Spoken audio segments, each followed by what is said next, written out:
efforts to deal with climate change impacts. The outcomes are expected to inform society on our day-to-day activities towards the environmental protection and a change in our mindset and lifestyle in general. After the week of national awareness on climate change, we are expected to think green, change our mindset, change our lifestyle, and act green. The EPA, MESTI, thank National Capital Accounting, CASAPRECO, Volta River Authority, Ghana Ports and Harbors, Policy Link, EU Lean, M&G Pharmaceuticals, UNICEF Ghana, Guinness Ghana Limited, GIZ, USAID, World Bank Program on Sustainability, the Bamboo and Rattled Organization, Resilience Against Climate Change, the RICH project for their financial support and technical support. Once again, I want to formally welcome you all to 2024 Climate Change and Green Economy Week. And I thank you all, and may God richly bless you. Thank you.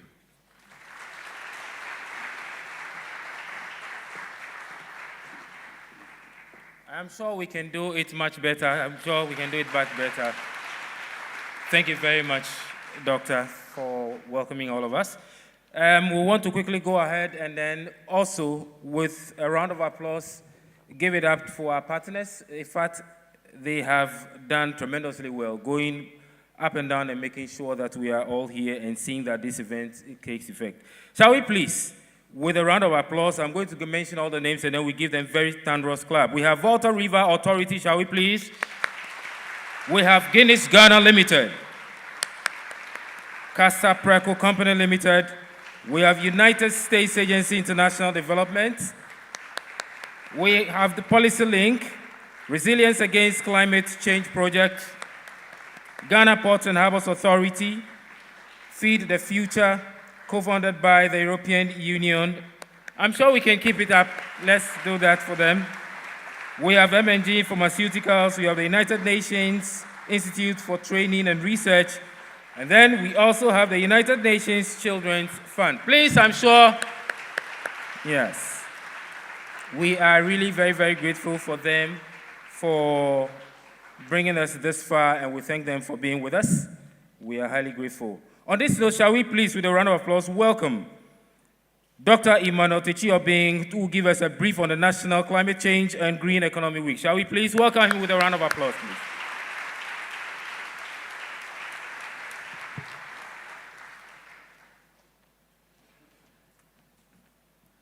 Thank you very much. I'm grateful to be here. And having my executive director, Dr. John Krugu, spoken, I'm here just to give the overview or the background of Climate Change Week, how the Climate Change Week came to pass. Honorable Minister, being represented by the FNA of MESTI, the board chair, being here with us, thank you very much.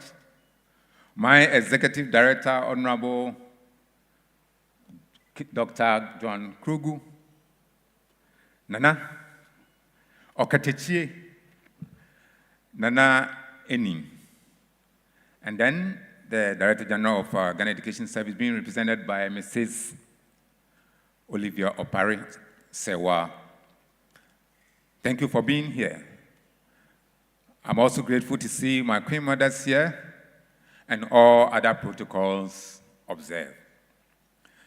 Climate Change Week, which we are observing today, came in through the UNCCC policy, which we have to develop at the country level, which we call the National Climate Change and Green Economy Strategy.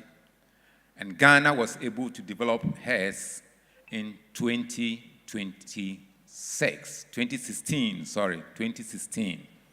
So in 2016, Ghana developed a national strategy which we called Climate Change and Green Economy Week.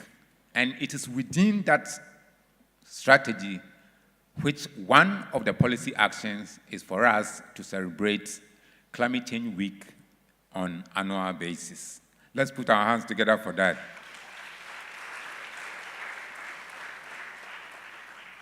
It is the same policy which also brought integration of climate change into school curricula.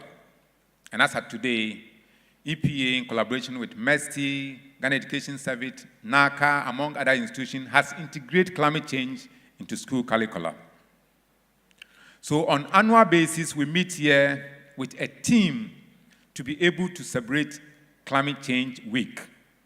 And the effort is to make sure that we build capacity, we create awareness, improve understanding of climate change across the country. So that is why we are here this morning. And climate change, one important thing is it looks technical. So one thing that we can do to help people improve our resilience or help reduce the impact is to make people understand climate change. At the moment we understand climate change, half of the problem is solved. Because if individuals, organizations, our farmers understand how climate change come up, then they will be able to do their own mitigation measures and have the problems reduced. So we are here joining hands with our development partners, joining hands with private sector, civil society, among others, Nananum, everybody here celebrating Climate Change edition of 2024. Thank you so much.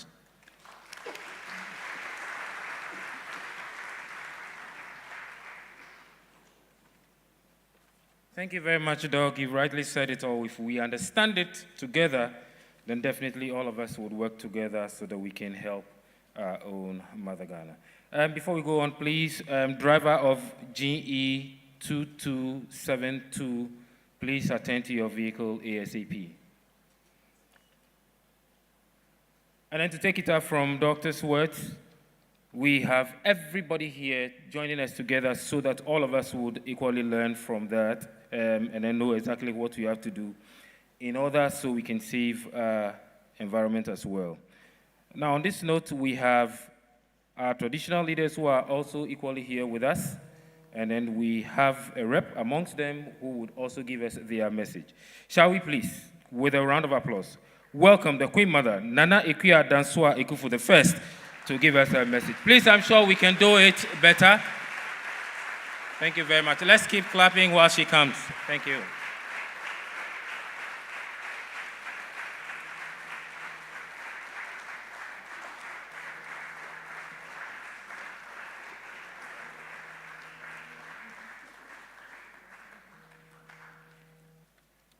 Thank you very, very much to everybody. Please, we would like to speak Twi and mix it up with the English because the Twi, our local language is more important. Yada munyina se, ena yada organizers and so ase. Yaka climate change, it's about the weather. Since we all have an idea about it, but we'll plead to you, say, yabepa mocho, wabata nyefai, say, God takitwa ewo wechi, emwaye fin robesa yetutugu rough no, Ceremon. Mo afe na mo ba mo bedi yechi. Say yenjai ni sisi entumi nko yenim. Inti Ceremon. Bottle, unumunsia, nowhere to put it. Asase kitwa da wetia, ubetumi adua tomatoes, pepper. Wankasa no ubehu say, oh, we na me na midria adie we. Into hu kura na weni aje. You'll be happy about it. For you planting something at your backyard garden. We will urge all of you. The most important thing, it's when some of us, or some of the communities, as soon as they see that there's going to be a rain, they'll gather the rubbish. Omobe buan rano, no mo di akogu gata nimu. Ebe wiechire no ya na ebe heti yen. Duasi ufie. Instead say ema o mframa no. Osi odua we si kwan na wetwa dua no atwene. Otwatwene ye no. Ohumi a wankasa wo environment no. Se ushimra. Oya niama eye finti. Ema o environment no and go through. Akra hanum nyina aye fin. Yesremo. Mombo ho ban mayen. Uhu se bi obi eye bibi a enko yi a na wafra ne se minua mesrew. E bi a bottle we baby a wode to no emboa. There are beans all over Accra or all over everywhere. Please try and put the waste into the bin. Please try and grow fresh things or grow more trees at your backyard garden so that we all live happily in this country. Thank you very much.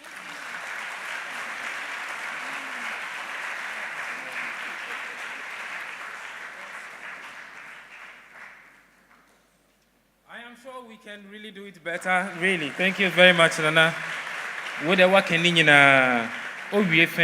Thank you so much. Thank you so much. And I am just going to start marking.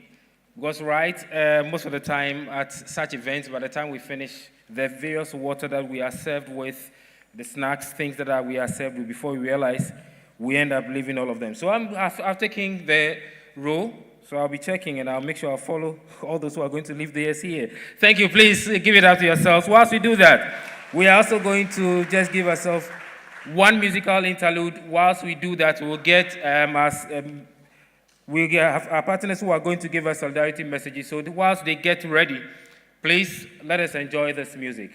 Thank you.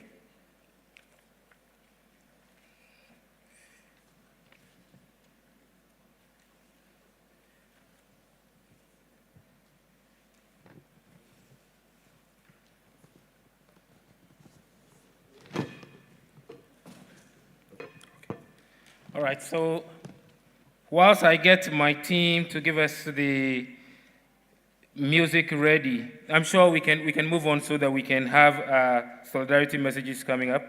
So on this note, shall we please, with a round of applause, welcome Civil Society Organizations representative, Mr. Kofi Donagotu, the President of Climate Communications and Local Governance Africa, to give us the first solidarity message. Shall we please welcome him with a round of applause?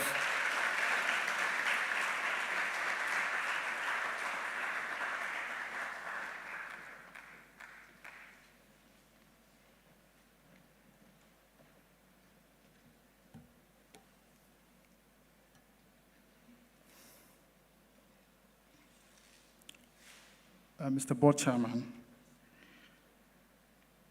I'll be grateful to stand on the existing protocol to deliver a short message from CSOs in Ghana.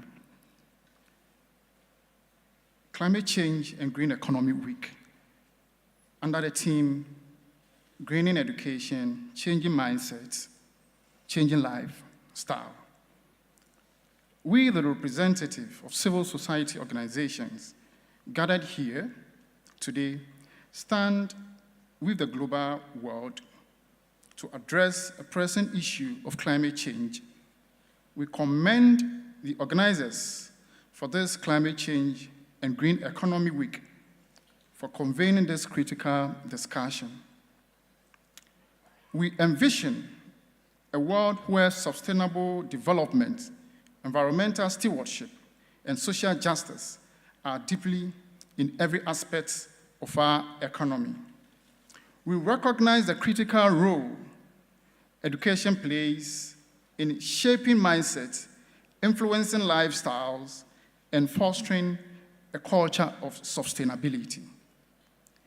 At CSOs, we commit to supporting policy and initiative promoting green education and sustainable practice, empowering communities, particularly vulnerable populations, to adapt to climate change, advocating for climate justice and equitable resources for distribution, contributing with or collaborating with government and private sector, and also contributing our quota and the international organization to advance a green economy agenda. We call on all societies and communities to be part of this celebration and also integrate climate change and education in our education curriculum, and Dr. have already indicated that. Invest in renewable energy and sustainable infrastructure. Promote sustainable consumption pattern and waste reduction. Support climate resilient agriculture and conservation efforts. Together, we can make a difference. Let us unite to create a world where green education inspires mindsets, shifts the paradigm, and then leading to a sustainable lifestyle and resilience for future generations. We stand in solidarity for the green economy. All we can say is climate change affects all sectors of the economy. Let's go green. Thank you for your attention.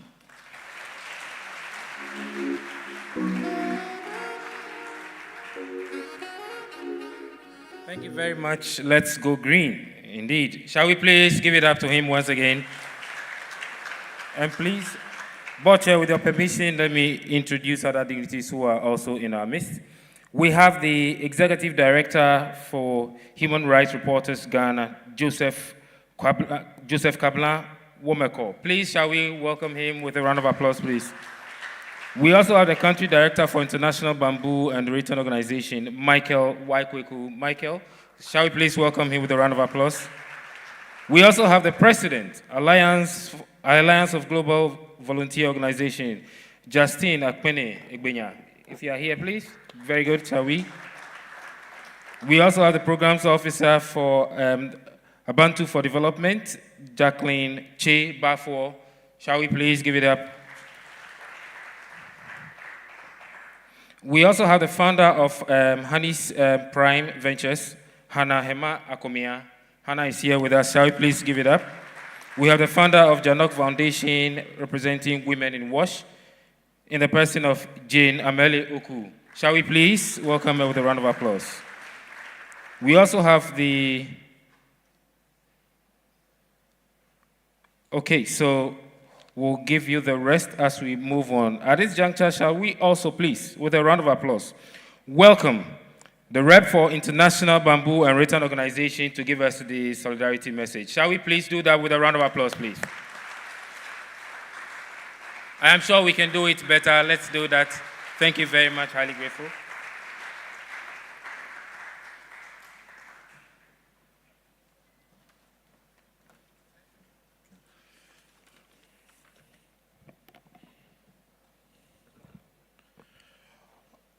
Honorable Minister's representative, the EPA Executive Director, the representative of the Ghana Education, the Director General of GES, Nanano, all other protocol observed, distinguished guests, ladies and gentlemen.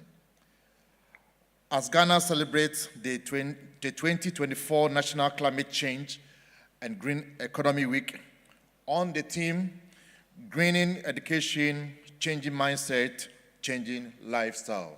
I think we couldn't have better chosen this title than anything. It's very powerful, and I hope you are going to take a reflection of that. The International Bamboo and Rattan Organization is pleased to be part of this year's celebration for the first time. Our mission at IMBA is to promote the use of bamboo and rattan as a driver of poverty alleviation, environmental protection, especially protecting and restoring terrestrial ecosystem, addressing climate change, providing affordable and sustainable and reliable modern energy services for all. Ghana has been a member country of IMBA since 2002.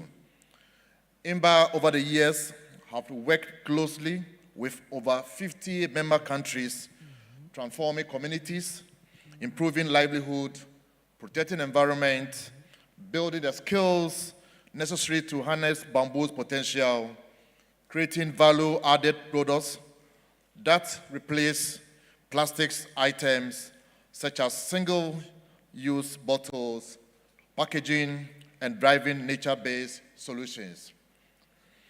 With Ghana's rich bamboo biodiversity, bamboo can offer solutions to some of the most pressing global challenges, including environmental degradation, climate change, and economic insecurity. As we focus on the theme, greening education, changing mindset, changing lifestyle, I would like to highlight that bamboo's potential as an alternative to plastic and its role in fostering sustainability of the environment and climate change. In alignment with today's ceremony, IMBA is once again committed to advancing policies, providing technical and project support to Ghana and other member countries to ensure bamboo is recognized not only as a timber alternative, but also as a key solution to Ghana's transition from plastics to sustainable materials. On this note, we wish ourselves, as a Ghanaian, we wish ourselves the very best of the week and hope that it's going to be productive for all of us. On this note, I thank you very much and I wish you all the best in this week. Thank you.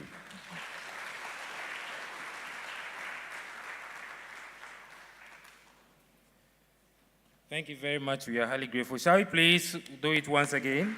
Yes, indeed. We are grateful. On this note, before we move on to the next, shall we please welcome the rep for Ghana Meteorological Authority to also give us their solidarity message. Shall we please welcome the person with a round of applause? Please, let's do that. Let's do that.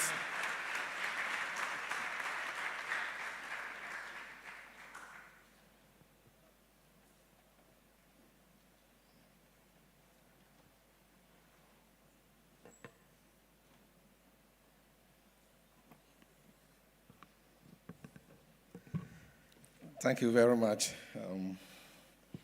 My name is Ceremon, the Director General, Ghana Meteorological Agency. And Prof, permit me to stand on the existing protocol to deliver a very short message in support of this wonderful activity, beautiful activity going on here. The effect and impact of climate change in our lives and livelihoods cannot be lost on us. Erratic rainfall, long dry spells, as we witnessed this year in our northern Ghana, where government have to cough up about 8 billion Ghana cedis to manage the situation. Flash floods, coastal inundation and sea level rise, and other severe weather effects. All of us can see, and we can attest to them.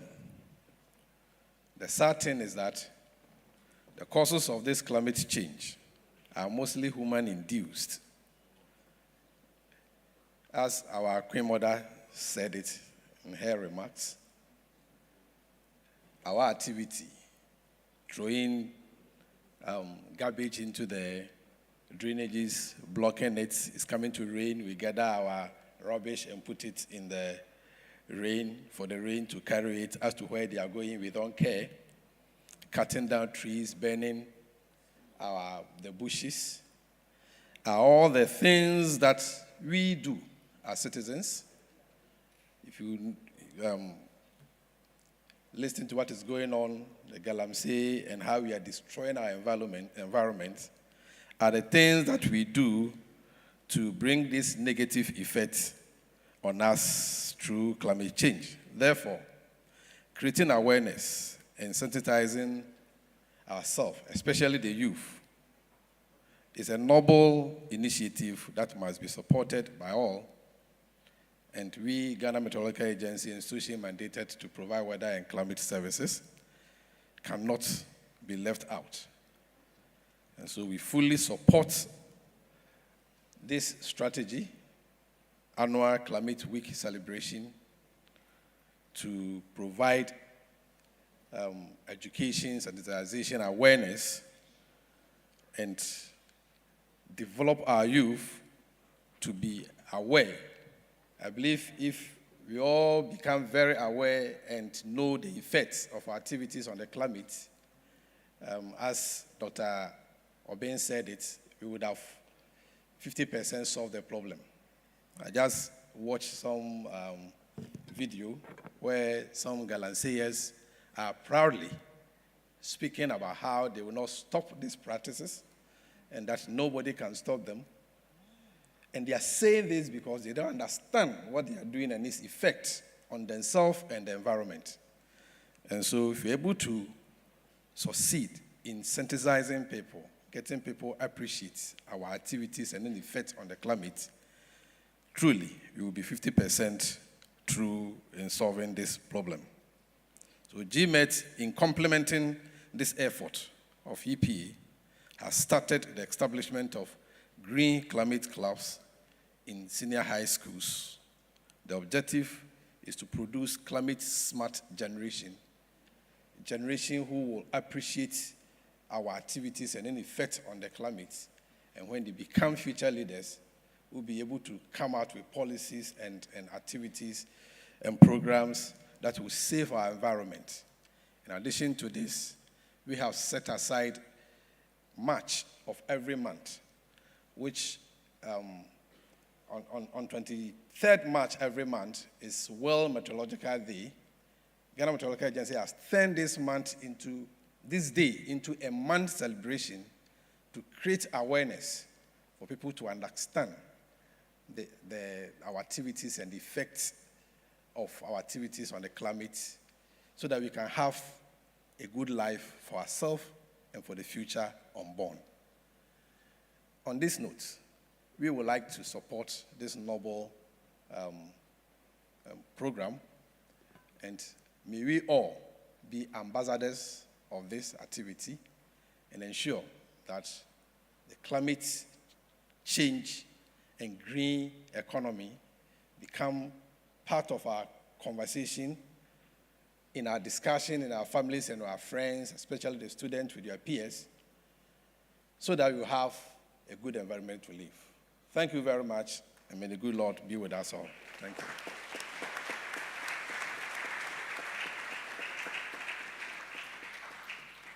Thank you very much, Ghana Meteorological Authority. On this note, we'll invite the cultural troupe to come in so that they will give us the opportunity to equally also relax a bit, and then we continue with the solidarity message. Thank you very much. Shall we please welcome them with a round of applause, please, whilst they come in? Oh, I'm sure we can do it better. I'm sure. Thank you.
Thank you very much. Thank you very much. We are highly grateful. Shall we, at this juncture, please also give a round of applause to our various students who are here in our midst. So I mentioned the school and then the students. Please rise so that we can acknowledge you. Laboni Senior High School. All right, so thank you very much. Thank you very much. St. Thomas Aquinas Senior High School. Pentecost University. Okay, so we have the rep around. We have Achimota School.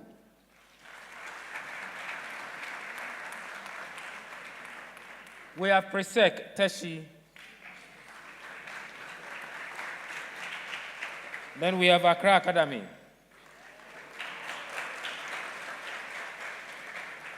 Presec, Legon.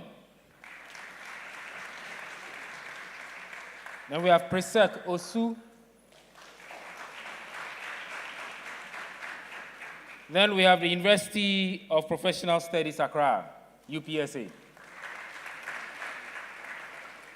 Thank you very much for making time to join us in this celebration. Shall we now, please, with a round of applause, welcome the rep from Volta River Authority to give us the solidarity message. Shall we please do that while she comes?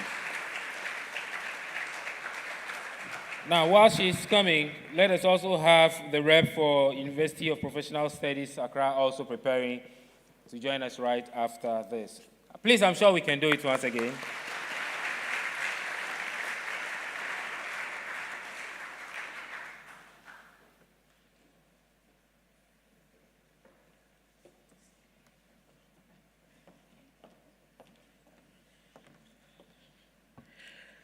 Good afternoon. Prof. Chair, I would like to stand on existing protocols and would like to deliver this message on behalf of my dear Chief Executive, Mr. Emmanuel Chidakwa, who would have loved to be here. Unfortunately, another assignment has taken him away. He brings you warm greetings from the Volta River Authority. The Volta River Authority is glad to be part of this year's National Climate Change and Green Economy Week as a key stakeholder in the pursuit of the national climate change and renewable energy agenda, and remains a key partner to the Environmental Protection Agency. The Volta River Authority, as an engineering institution, is proud to participate in today's pivotal discussions on innovative ways of educating and sensitizing citizens on climate change and sustainability, and its impact, and making it a day-to-day discussions. Today, we are proud to display to all participants and patrons of today's event the various innovative initiatives that we have undertaken as part of our green agenda. On this note, we would like to invite all participants to join us in our exhibition booth as you are educated and taken through these initiatives. We want to thank you for the opportunity given us as an authority to champion the agenda of climate change and sustainability.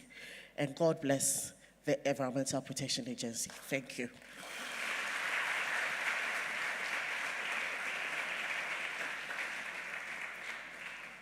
Thank you very much, and we'll certainly be at the booth so we can learn more from you.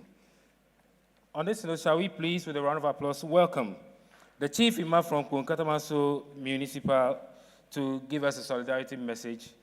And Imam, please, whilst you do that, when you are done, you gently take up the seat on our behalf. Thank you. Please, let's welcome him with a round of applause.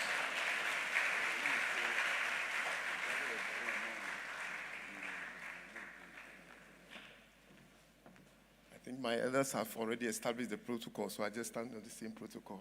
Thank you very much.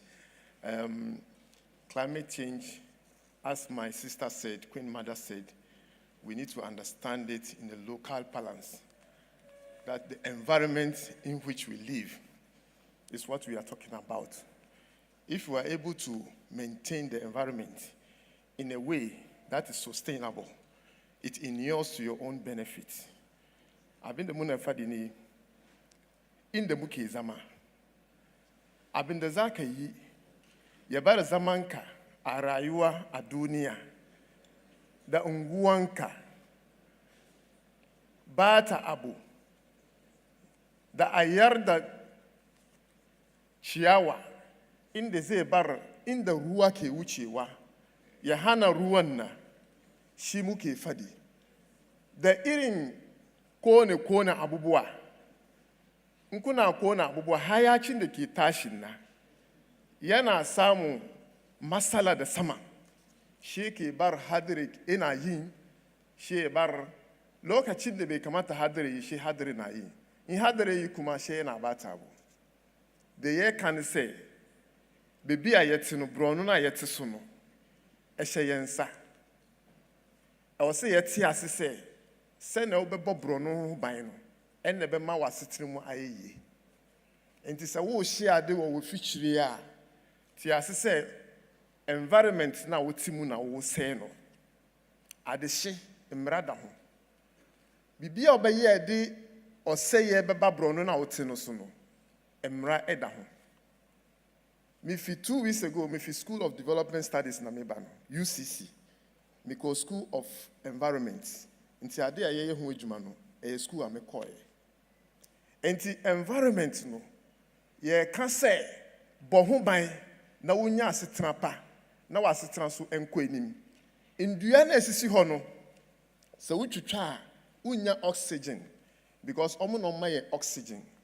Nsuo na eda ho no, se wo se nsuo na adechi a wunye nsuo nom body no so hia nsuo about 70% ehia nsuo enti environment ne hye wonsa se ne wo beye no no enne be ma wasetire mu akoso enne na se yete se yesi cholera ba cholera no eya na ekofa baaye ye ni ye enne ekofa cholera e de baaye nti ye boye ho ban a environment no e be ma yasetire mu ache nyame o ma yenti ase medam ase bebre.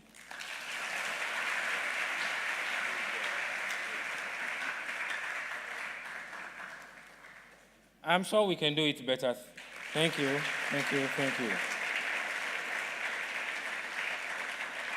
So on this note, we also invite the Vice Dean Law School, from the Law School, Dr. Francisca Kusiapia of UPSA, to also give us their solidarity message. Please, let's do that. Let's do that with a round of applause.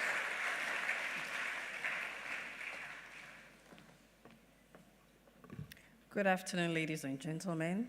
Prof. Chair, please permit me to stand on existing protocols. Ladies and gentlemen, we gather here today at a pivotal moment in our nation's history, united under the banner of National Climate Change and Green Economy Week. Our theme, of course, greening education, changing mindset, changing lifestyle, is a call to action for each one of us. We are living in a time where the consequences of a climate change are becoming increasingly visible, from devastating floods to the destruction of our natural resources. And these events remind us that we cannot afford to wait any longer, but with these challenges come a unique opportunity. The opportunity to transform our nation by rethinking how we live, work, and educate. Indeed, education is the seed from which all change grows, but this isn't just about textbooks and classrooms. Greening education means teaching students, young and old alike, that our everyday choices have a profound impact on our world around us. Changing mindsets is the first step when we rethink our relationship with nature. When we view our resources as precious and finite, we open the door to a greener, healthier economy. It's not just about governments or corporations taking action. It's about each individual making informed choices, whether that's choosing renewable energy, reducing waste, or supporting sustainable businesses.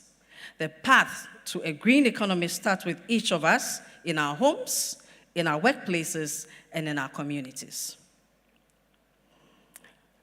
This transformation won't happen overnight, but the journey begins now.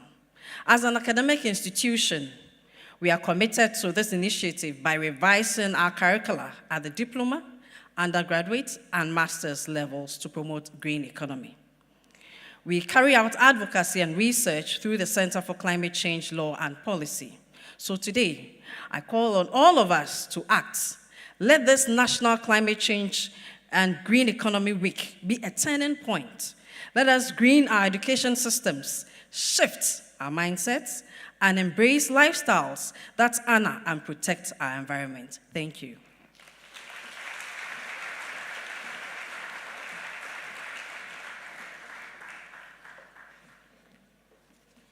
Thank you very much. We are highly grateful. Shall we please, at this juncture, also welcome, whilst the next person to give the solidarity message comes in, please let the following. Chair, Executive Director, EPA, esteemed Nananom, distinguished ladies and gentlemen, our dear students, our friends from the media, ladies and gentlemen, all other protocols duly observed. Good morning. A warm welcome to you all, and a special welcome to our learners. I bring you greetings and best wishes from the Director General of Ghana Education Service, Dr. Eric Nkansa. He is currently attending to an equally important national assignment, hence his inability to join us this morning. It is an honor to stand before you today and read his speech on his behalf. Ladies and gentlemen, I stand here today with a deep sense of excitement for the special occasion, the opening ceremony of the 2024 National Climate Change and Green Economy. This year's theme, Greening Education, Changing Your Mindset, Changing Your Lifestyle, resonates deeply with our decision and then mission to foster a sustainable future for our nation, Ghana. As educators, we recognize the pivotal role education plays in shaping the minds of our youth. But we also acknowledge the fact that we cannot do this alone. Our responsibility is to equip them with the knowledge, skills, and values necessary to address the pressing issue of climate change. By integrating environmental education into our curriculum, we empower students to become active participants in mitigating the effects of climate change. Your role in this as educators, students, and media representatives is crucial and empowering. Ladies and gentlemen, the Ghana Education Service is not just committed, but deeply invested in promoting sustainable practices in our schools. We encourage schools to adopt eco-friendly policies, reduce waste, and incorporate environmental education into their teaching. Our goal is not just to create a generation of environmentally conscious citizens, but to lead by example and champion the cause of climate action. I commend the organizers of this event for their tireless efforts in raising awareness about climate change. Your dedication to this cause is not just inspiring, but also deeply appreciated.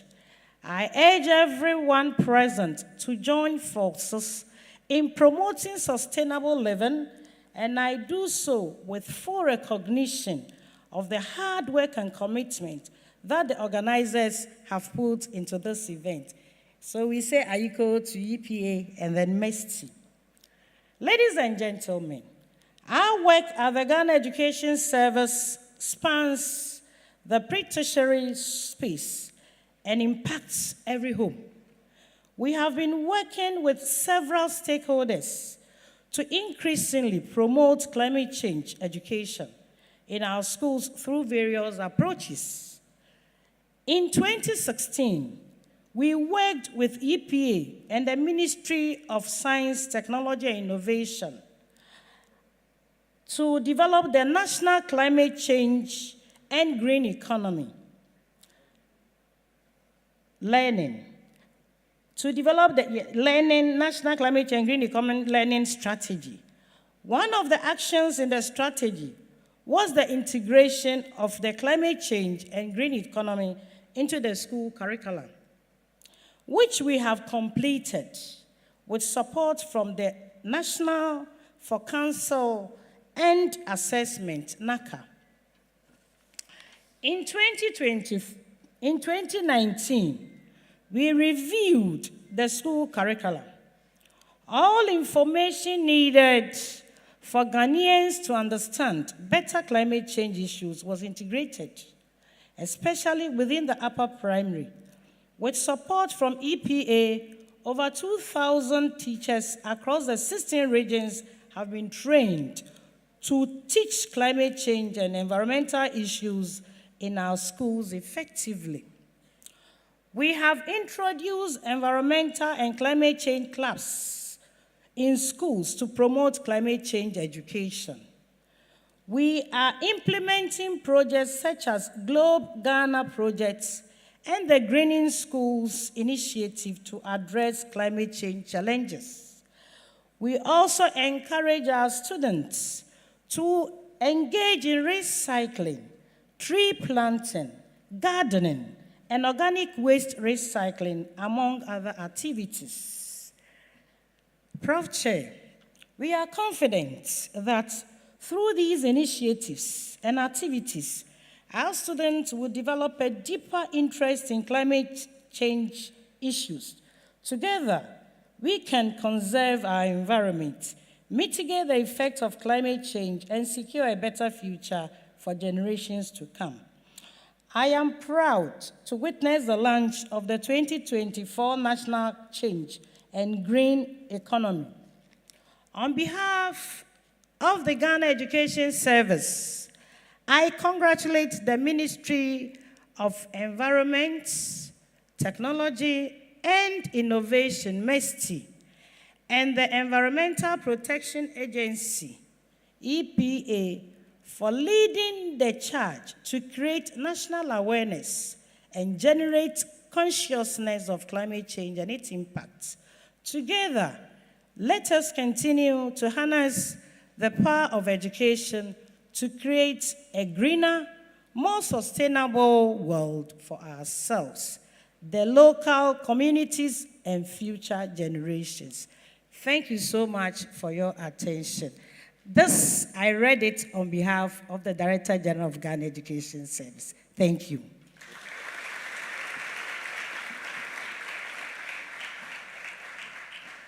I'm sure we can do it better. Shall we, please? Thank you. Thank you very much, Dr. Olivia. Shall we please welcome with a round of applause the rep for EU Lane Rainforest Alliance. Shall we please welcome her with a round of applause, please? I'm sure the welcoming is a bit too low. Thank you, thank you, thank you.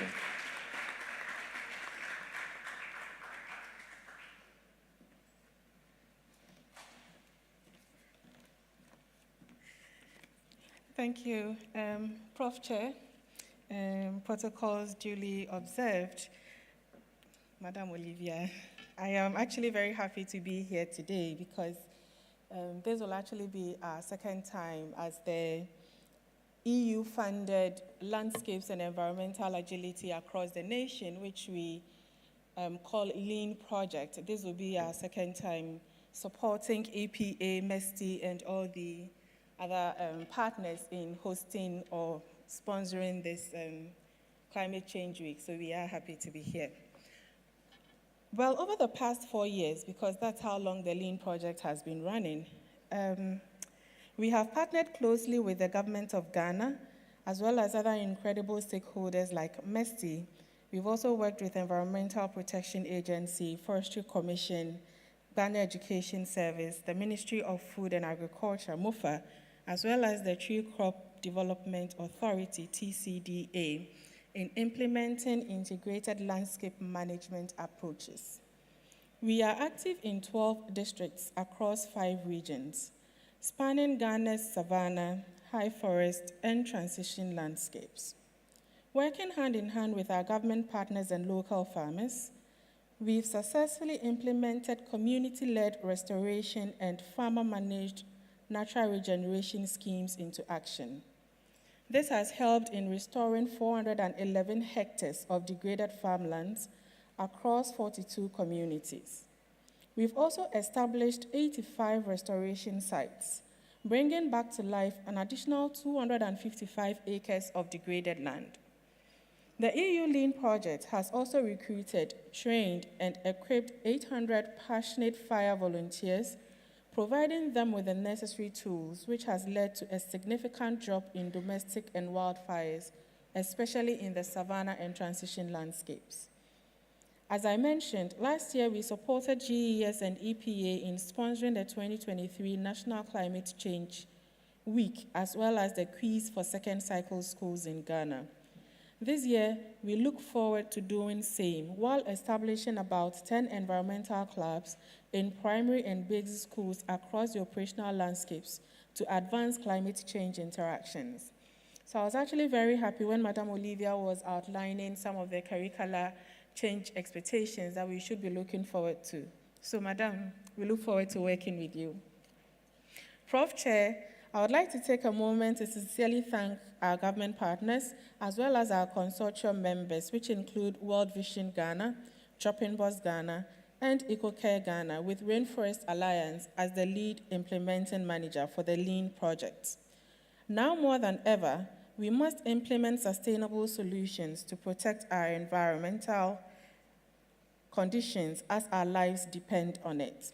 We are confident that through our collective efforts and an integrated approach, we can conserve biodiversity, build climate resilience, reduce emissions from land use changes, and help Ghana achieve its climate resilience objectives.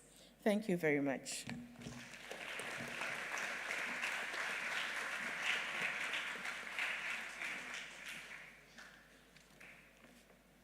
Thank you very much as well, and we indulge you to continue supporting us and partnering with us. On this note, shall we please welcome the rep for Policy Link. Policy Link rep, if you are here, please join us. With a round of applause, shall we please welcome him?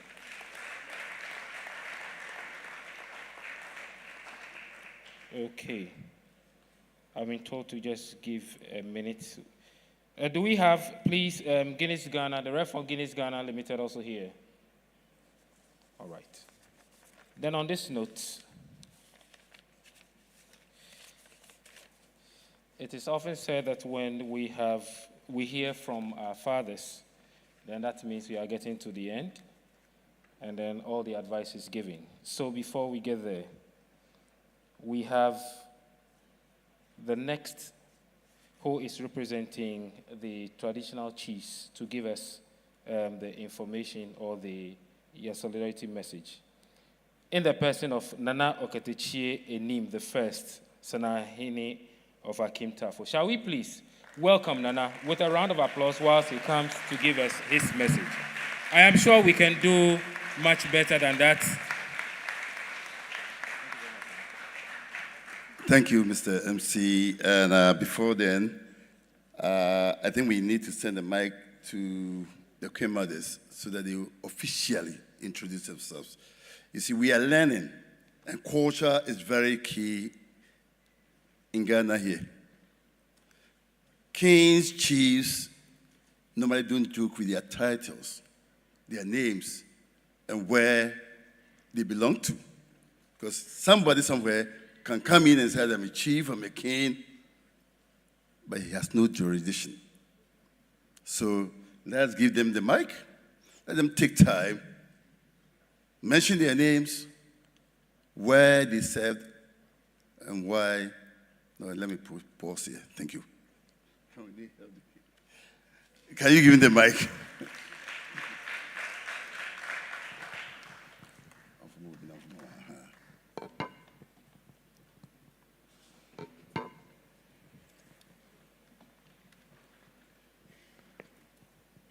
Thank you very much. People want to see you. My name is Nana Ekuya-Danswa Ekufu, the first. I'm from Ebri. I have 2 stools anyway. And Emare Hima of Okubeye and Ibrahima of Ejimenti, Ebri Ejimenti. We are all under Nana Jankwesi, Otubo Jankwesi. Thank you very much. Good.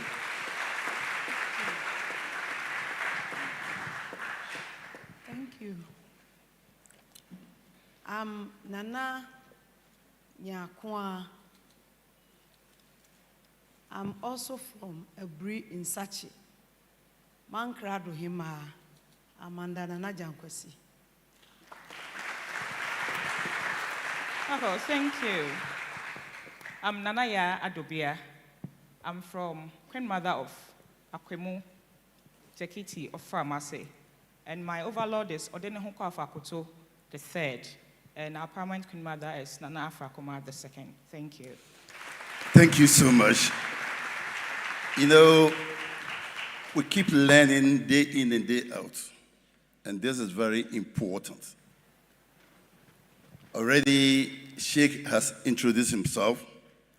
And one will be wondering why Sheikh, Queen Mothers, Chiefs, we are here. We are here because, one,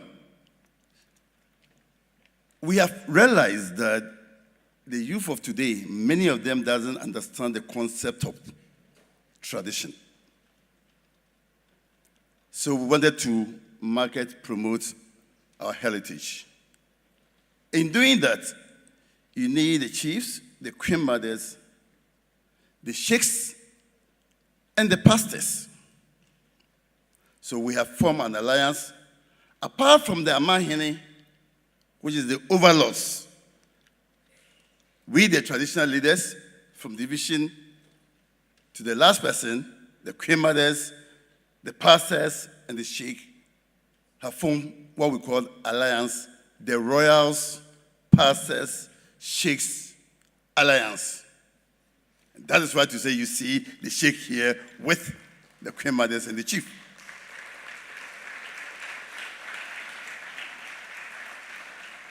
But before then, let me take the opportunity also to say bravo to the organizers, particularly to Dr.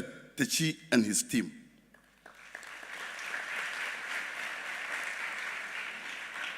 And once I have my board chair here too, without the board chair, I don't think this thing will be very successful. Board chair, God bless you.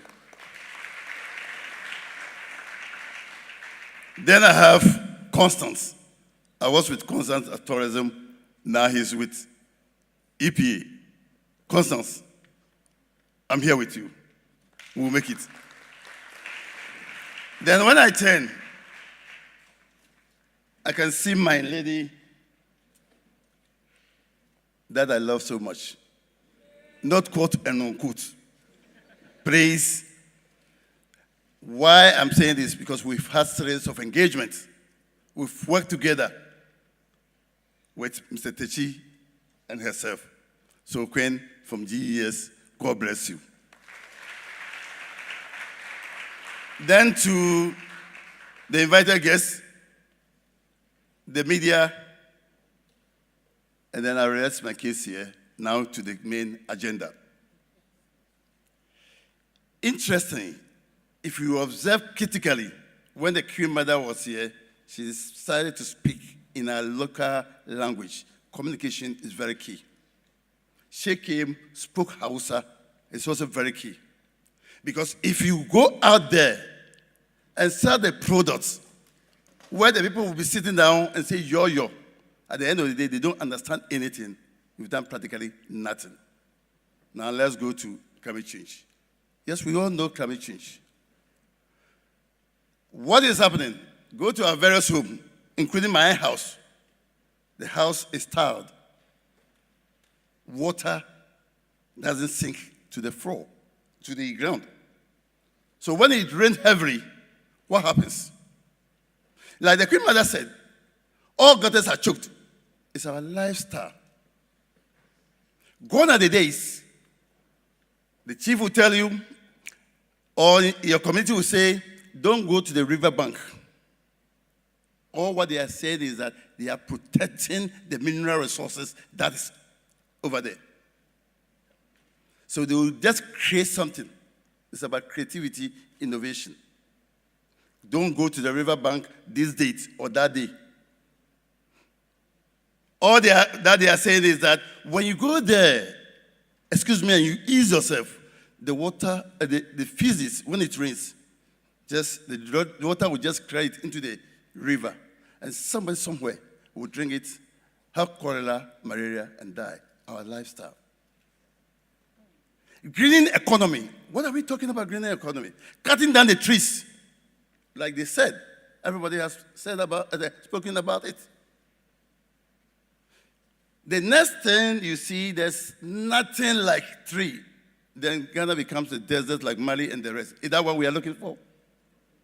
That is why I applaud Dr. Techi and the team with the board chairman and the rest.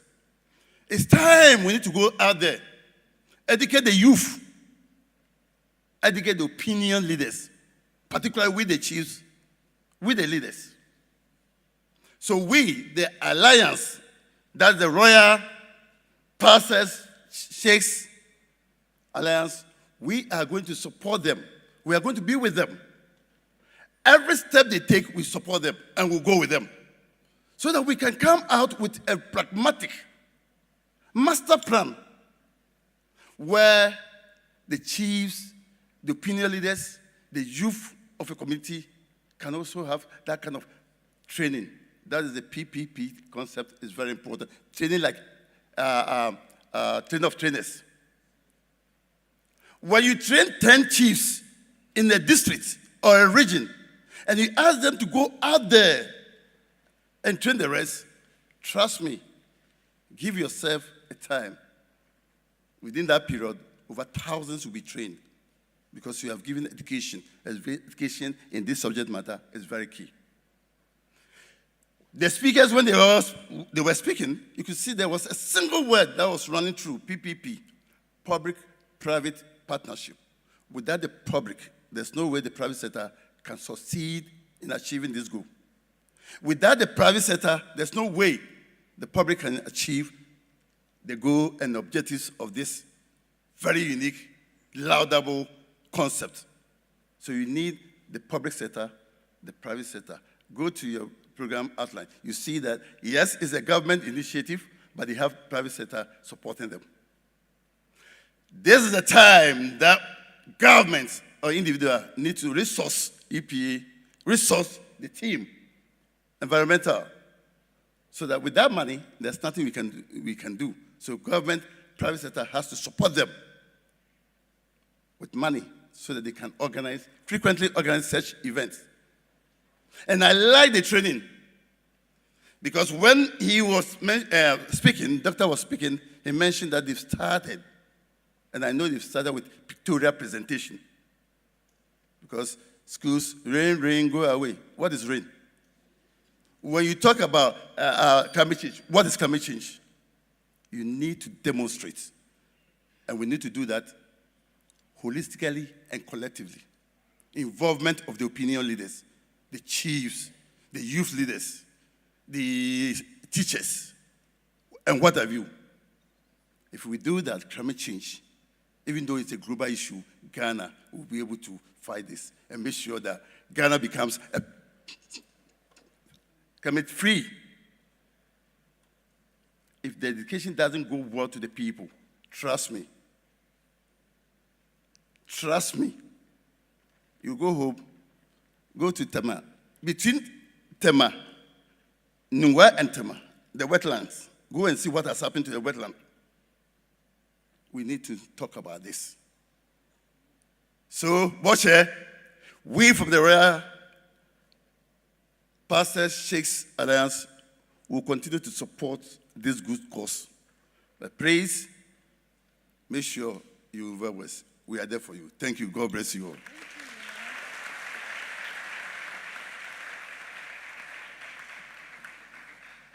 Thank you very much, and I'm sure we should be able to clap again. Really, really, really. Nana, we are really very grateful. Thank you so much. Thank you so much.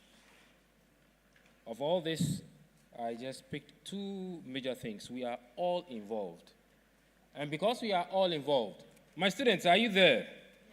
Oh, I can hear you. Are you there? Yes. Are you there? Yes, I want to see that indeed you are there and ready to equally contribute your part. So I'm going to give everyone just a minute. When I call you, shake the grounds with your school anthem. I hope we are ready for that.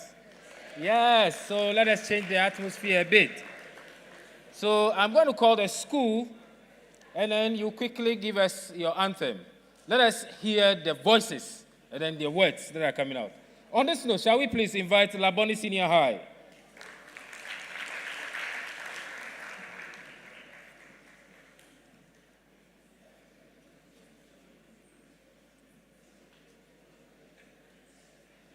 So whilst they are getting ready, all the other schools, you just get ready. You are going to use the wave style. The moment they end, the next school after that, let's just move up in that order. I wouldn't want to keep mentioning, okay? So let's just have that flow. So I'll see that kind of creative turnout from us. Thank you. So Laboni, let's go.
Thank you very much. So let's take St. Aquinas, and we'll hold on. The rest will continue whilst we move on. So, St. Aquinas, let's hear from you quickly.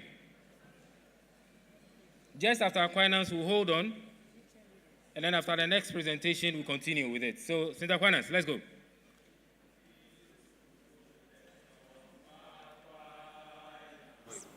Striving for perfection in spirit, soul, and body, we pray to Most High God.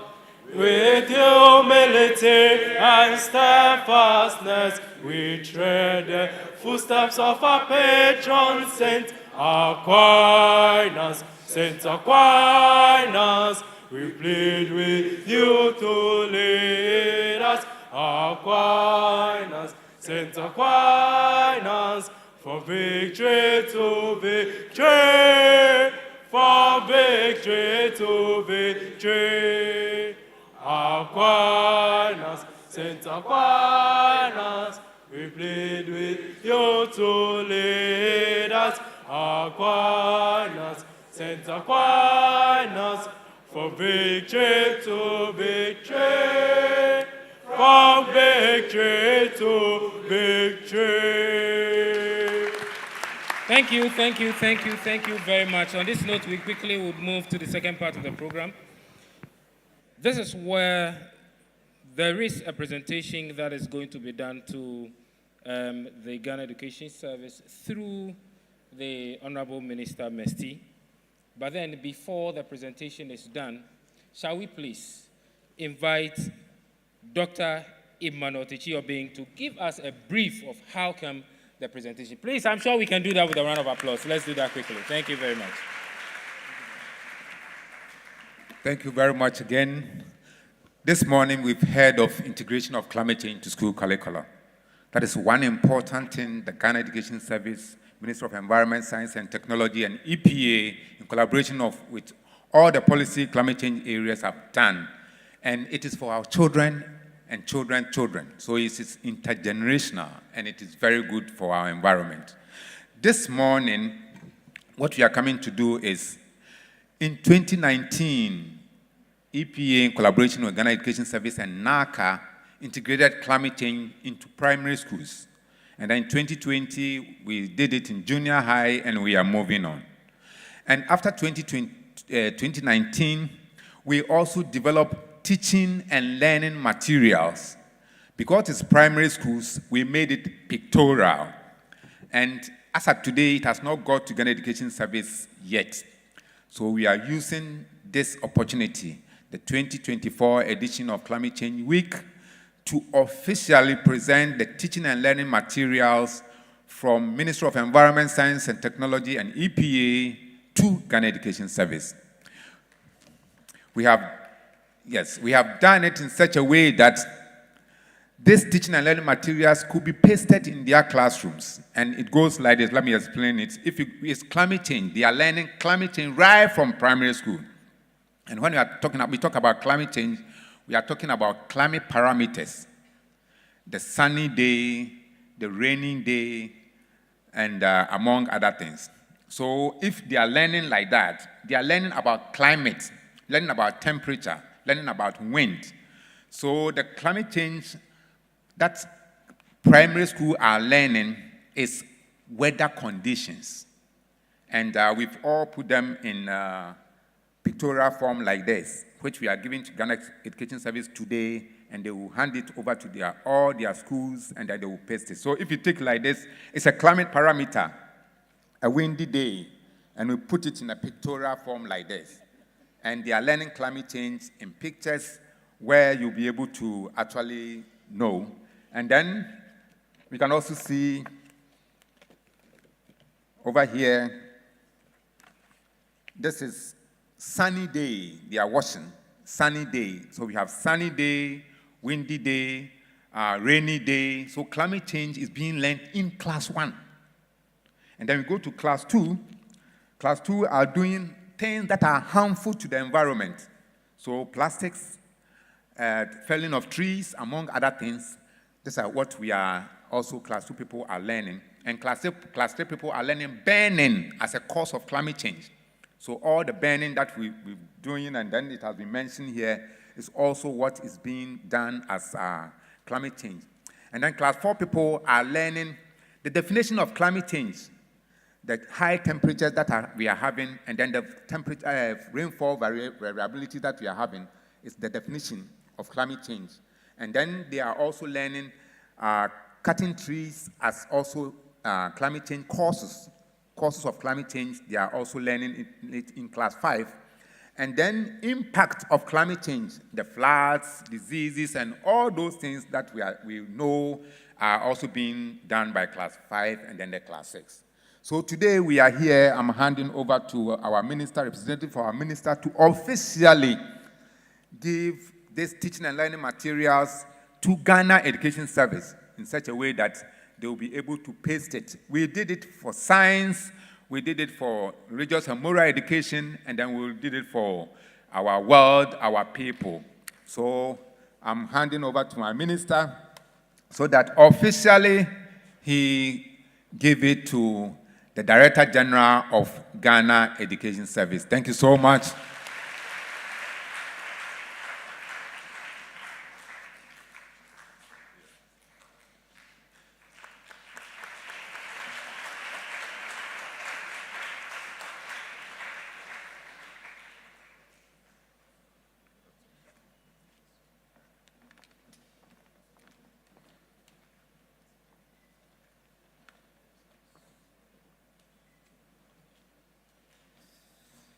Thank you very much. I'm sure we can do it better. But then whilst we do that, I'm sure you would have to give a response, please. Thank you. Thank you so much, Mr. MC. Honorable Minister for MESTI, Mr. Dr. Techi Obeng, and our dear dignitaries, ladies and gentlemen, words cannot express our deepest appreciation for the Anadan Ghana Education Service for these resourceful materials in order to have better understanding of climate change, its issues, and its effects. We promise, these words are coming from my Director General, that is Dr. Eric Nkansa, and then entire management team. We promise to have good use of these resources given us. And I believe with this, we are going to have deep understanding of climate change and its effects. And when we are well informed of climate change and its effects, we're going to appreciate greening our economy, the importance of greening our economy. And I want to borrow Nana Okatechie Enim, the last word. Nana Okatechie said, very soon, with these sensitization programs, we're going to have climate-free economy. Thank you so much. Thank you, Nana.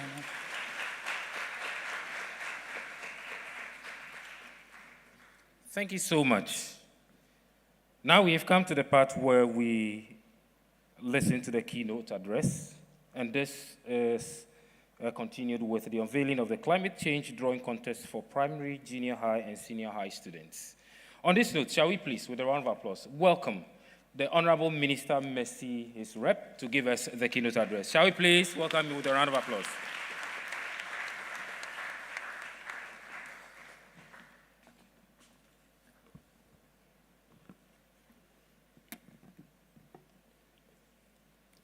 Good afternoon, all of you. Mr. Chair, Board Chairman of EPA, who actually happens to be a childhood friend of mine, if you all care to know. Let's clap for that. I've met my primary school childhood friend here, and I'm glad about that. Invited guests, Nananom, partners of climate change development, members of the press, ladies and gentlemen, the Honorable Minister, who should have been here this afternoon, is on an equally important assignment outside. He has therefore asked me to convey these kind words to you. Today, on behalf of the government of Ghana and in collaboration with major environmental stakeholders, I officially opened this year's Climate Change and Green Economy Week, which was scheduled for October 14th to 18th this year at the National Theatre, where we are all gathered. The Climate Change and Green Economy Week was first celebrated in Ghana in 2016. As part of the implementation of the National Climate Change and Green Economy Learning Strategy, that was it. This year, the week-long event has brought together a wide range of public and private sector actors, not only from Ghana, but from all over the world. The ministry is committed to seeking public support in building and maintaining the momentum for climate education and public awareness. Ladies and gentlemen, climate change is a reality and has impacted key sensitive sectors of our national economy, affecting individuals' livelihood across the country. it poses a significant risk to all facets of Ghana's development, with water, agriculture, infrastructure, and energy bearing the greatest burden. Today, the weather is noticeably warmer than in the past, leading to more frequent destruction like floods, the drying up of streams and rivers, bushfires, water shortages, droughts, and reduced agricultural yields. Rainfall patterns are becoming increasingly unpredictable, and studies indicate that future changes are likely to intensify. The impacts of climate change are felt daily. Farmers across the country are expressing concerns because they can no longer rely on the weather to plan their planting seasons, as they once did, because it continues to shift unpredictably. However, these changes in the climate are primarily driven by our own actions in the pursuit of bettering our lives.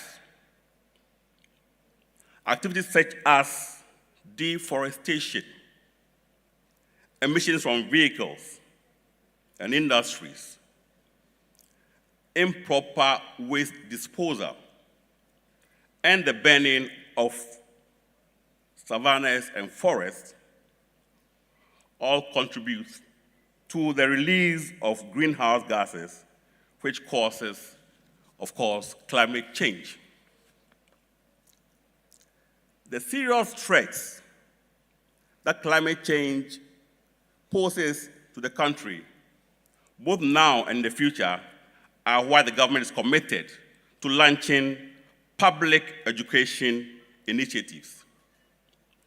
These efforts aim to provide a better understanding of how climate change is currently affecting Ghana and to inform the public about the actions being taken to address it.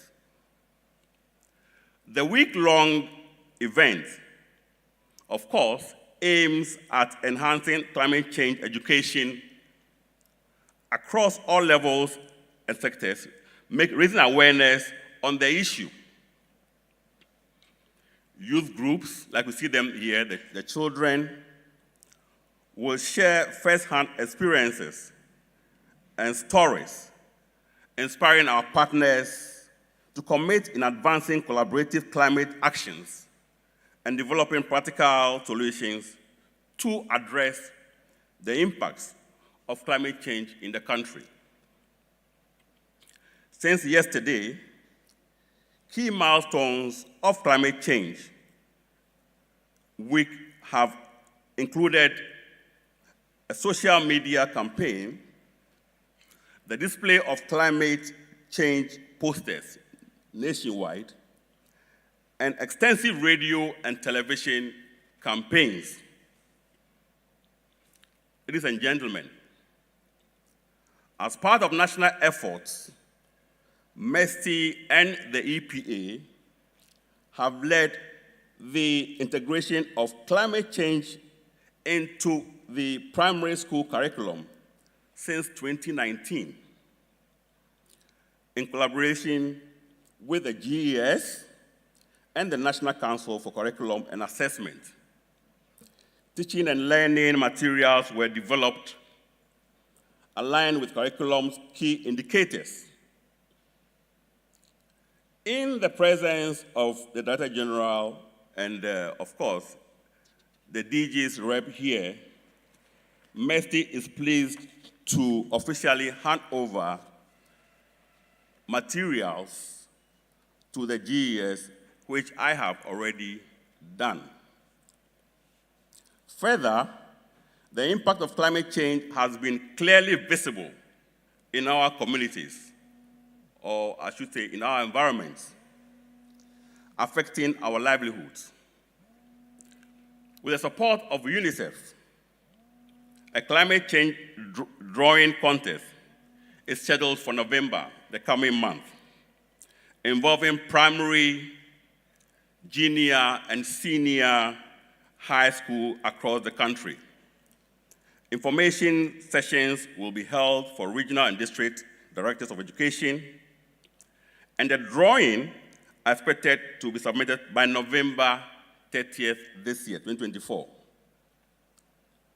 I now officially declare the climate change drawing contest officially launched.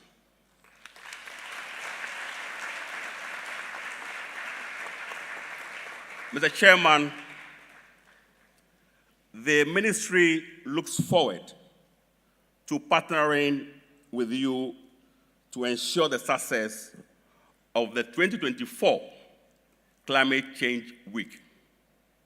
Before I sit, I would also like to thank UNITA, the National Capital Accounting, NCA, the World Bank Global Program on Sustainability, Kasaprekon Alombe Bites, the Volta River Authority, Ghana Ports and Harbors, Policy Link, EU Loan, M&G Pharmaceuticals, UNICEF, of course, and Guinness Ghana Limited for their financial support. Thank you. We'll follow with the unveiling. Thank you very much.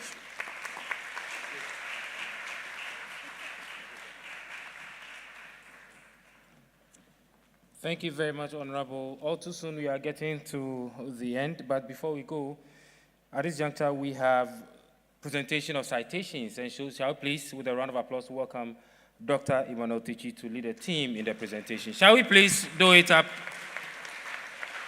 I'm sure we can do it better. Thank you very much. Thank you very much. As we've all known, it has been very, very great for our partners who have supported us to date to be honored.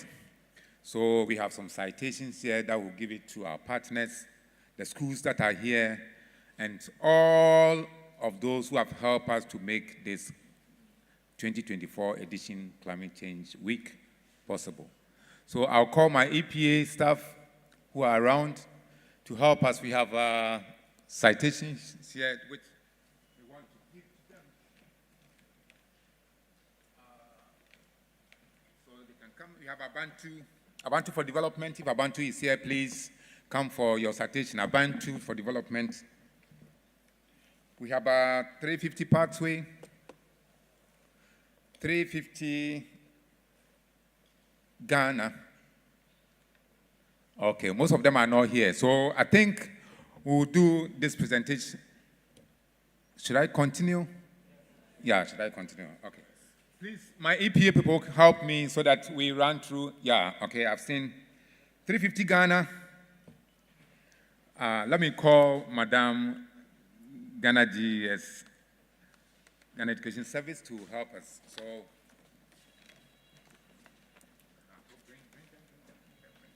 we go through first. We have Abantu for Development. We have Institute for Sustainable Energy and Environmental Solutions. We have Green City, Agenda Developers. If you are here, you come for it. The Climate Sociologist, Evangelical Presbyterian Development and Relief Agency. If you are here, you come for it, please. We have the Sustainable Development Alliance, Women for Sustainability Africa. Yeah. Which one is this? So, no, Madam. Evangelical Presbyterian, yeah. We have Women for Sustainability Africa. We have Dream Hunt. Please bring them. Waste Advantage Africa. If you are here, you raise your hand so that I keep it so that we don't mess them up. Waste Advantage Africa. These are institutions, they join us in the procession, in the presentation, a whole lot of things from yesterday.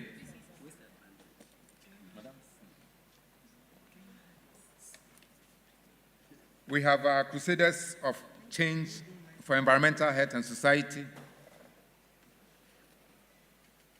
If you are here, you, and then you stand here, so that Madam will give it to you. You pick it from here.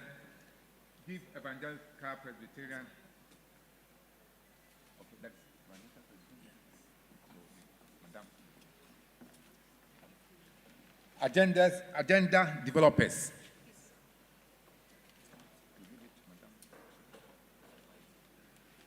This is an effort to honor our civil societies who have been here with us. We are so grateful to you. Disabled Christian Fellowship International. Yesterday, we processed on the principal street of Accra with the disabled. So we are so grateful to you.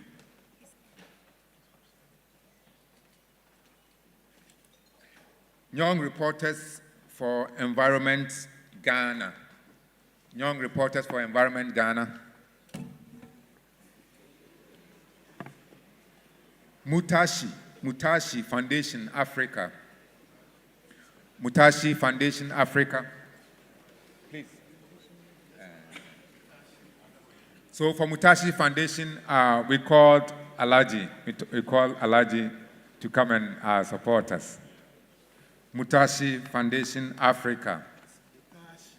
Mutashi. Oh, let's arise. Mutashi. Good. Mutashi Foundation, Africa. If you are here, you let us be aware. Macintosh Africa.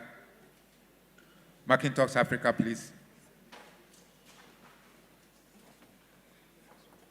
Center for Climate Change and Sustainability Empowerment. Center for Climate Change. Yeah, Alaji will stand for some time. Center for Climate Change and Sustainability Empowerment, please. Keep this one. Global Green Organization. Global Green Organization. Are you here? If you are here, raise your hand so that we don't mess it up. Global Green. Human Rights Reporters Ghana. Human Rights Reporters Ghana, please. If you are here, raise hand so that we don't put it down. Human Rights Reporters Ghana. Alaji is doing more of presentation. Human Rights Reporters.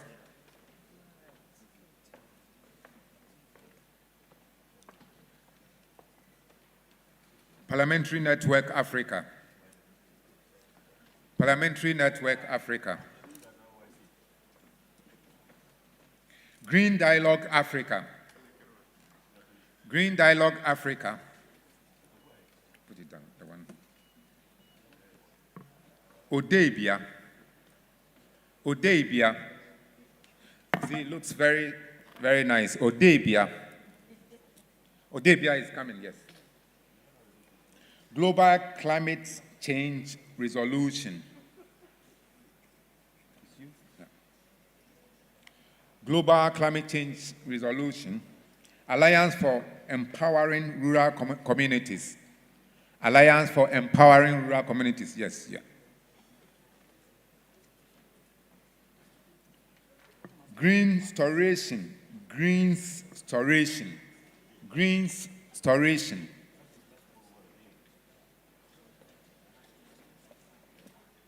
Okay, we've talked about bounty development. Green Storation, yeah, put it down. Hanti Prime Ventures. Honey Prime Ventures. Honey Prime Ventures is coming. B Agro Crops Limited. B Agro Crops Limited.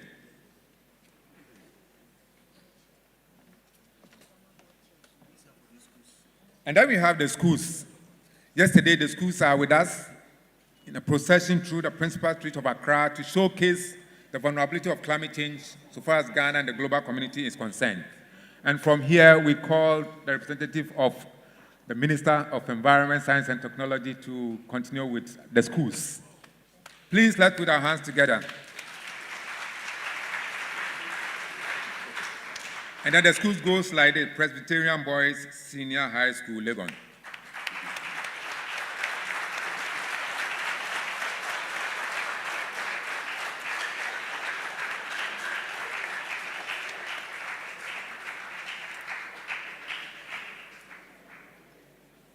Presbyterian Boys.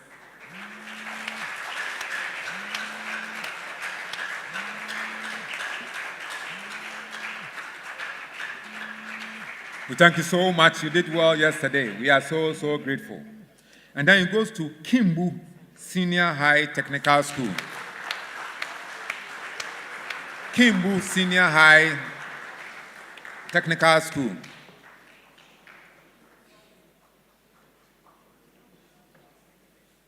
Kimbu Senior High Technical School.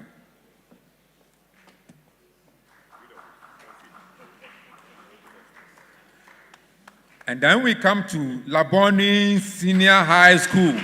Laboni Senior High School. Laboni Senior High School.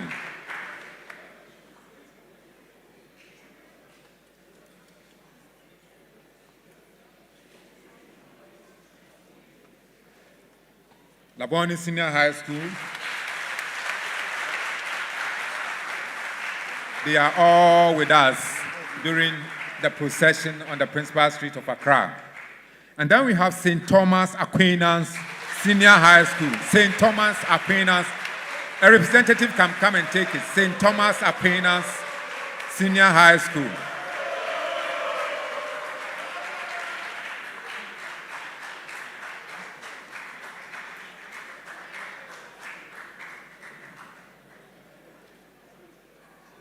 Now, Osu Presby prepared.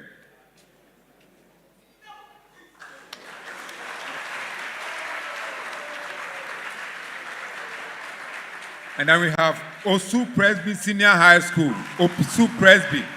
Osu Presby Senior High School.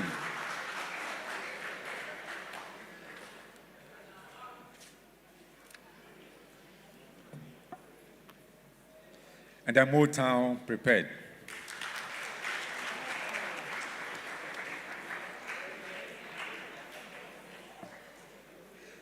Achimota Senior High School. Achimota Senior High School. Representative from Achimota Senior High School.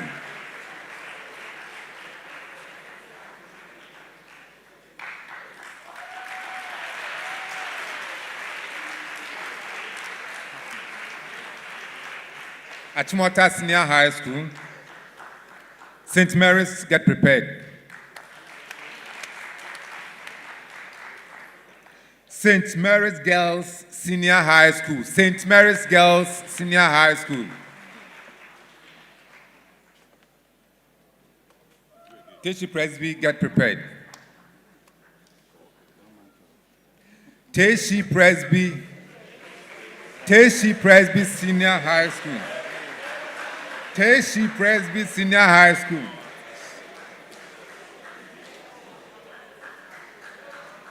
Accra Academy, get prepared.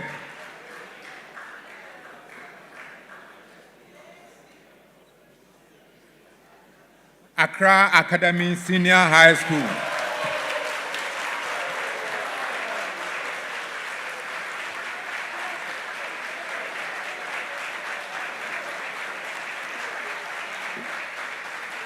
Accra girls, get prepared.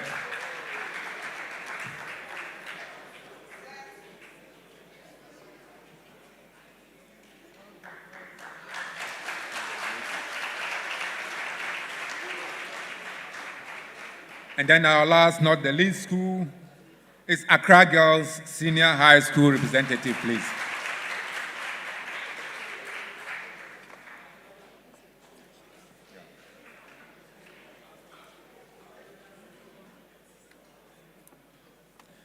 Now we come to our partners. You know, a number of institution partners also came to support financially, technically. So we are using this opportunity to honor them. So we call our board chair to really support us. The first one is US Feed the Future program. US Feed the Future program. Okay, most of our partners are not here. Guinness Ghana Limited.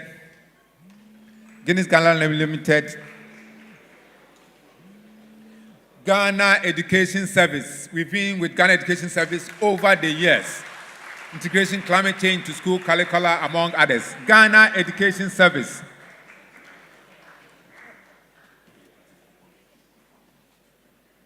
Policy Link, get prepared. Policy Link here.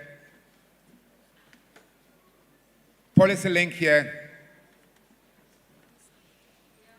Okay, Policy Link outside. Ghana Ports and Harbors.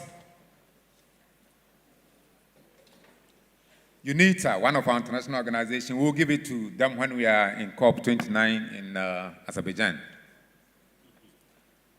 Resilience Against Climate Change Project. Resilient Against Climate Change Project. Volta River Authority.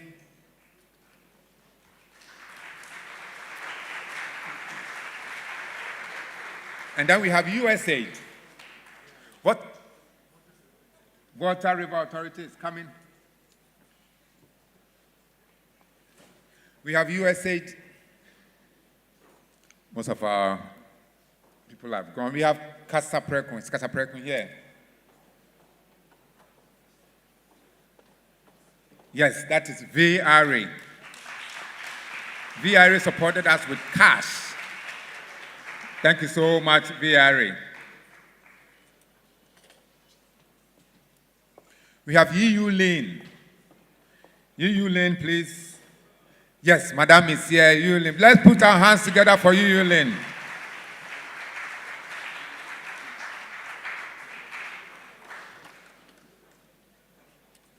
UNICEF. UNICEF is not here at the moment. M&G Pharmaceuticals, not here.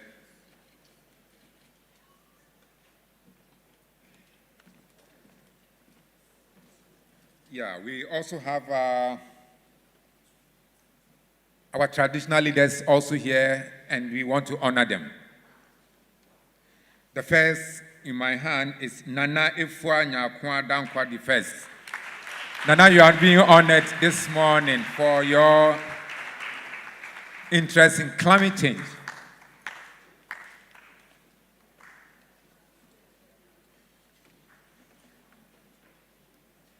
Our Queen Mothers are taking lead in environmental education. We are so grateful.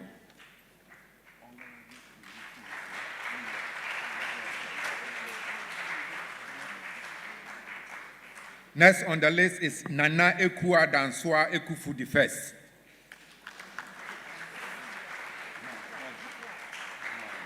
Nana Ekua Danswa Ekufu the first.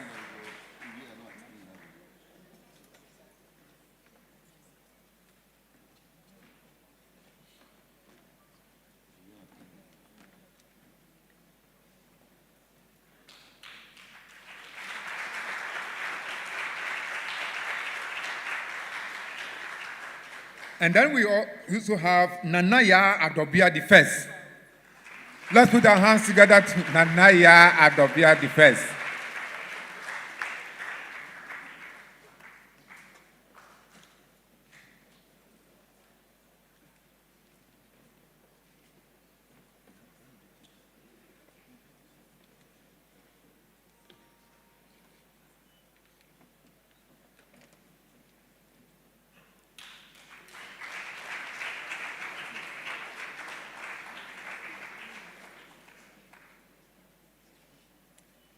And then we have Sheikh Seidu Abdullahi.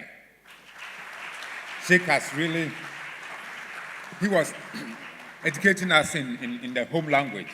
Thank you so much.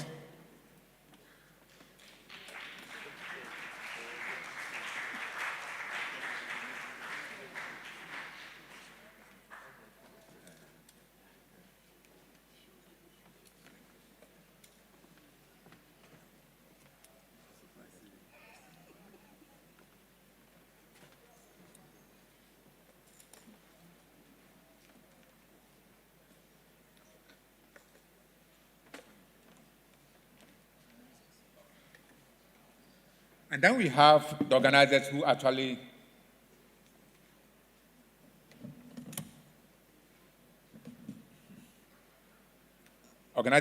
brought this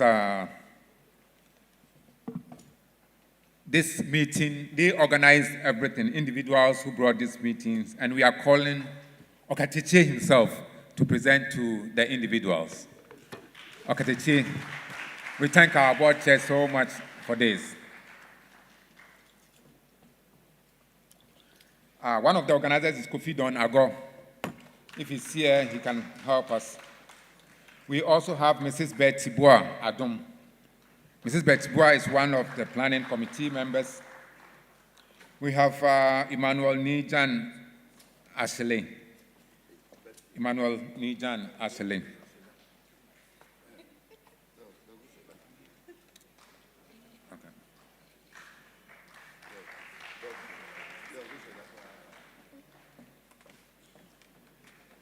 And then we have Goria Homegraves. He's not here at the moment. He's a representative from, we have Dr. Kusiapia, UPSA. He's not here. We have Kasim Hussein. He's one of our organizers. Kasim Hussein is not here. And then we have Ransford Owusu Kranti. Ransford is here as a member of the committee.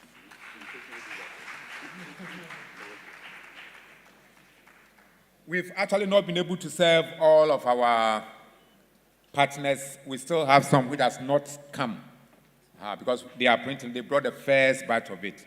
So if you are a partner, if you are an individual, and you have not been catered for, please forgive us. This is the first batch that was able to come to us. The rest are coming. Thank you so much. Let me hand it over to our MC. Thank you.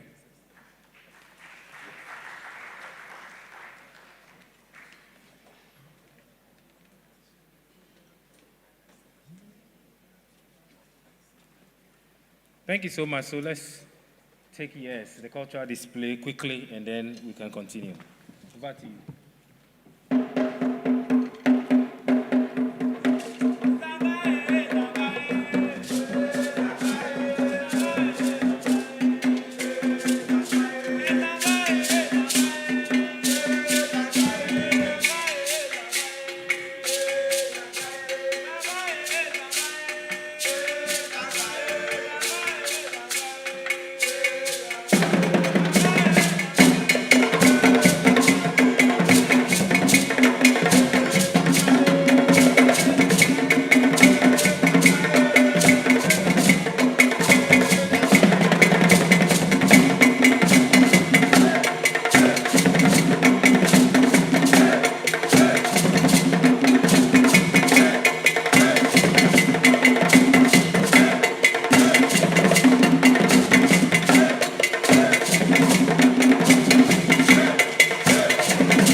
Thank you very much, Cultural Troop. We are highly grateful. On this note, shall we please invite, with a round of applause, Mrs. Sarah Boama, please, to give us the vote of thanks. Shall we please welcome her with a round of applause, please? Madam Sarah Boama.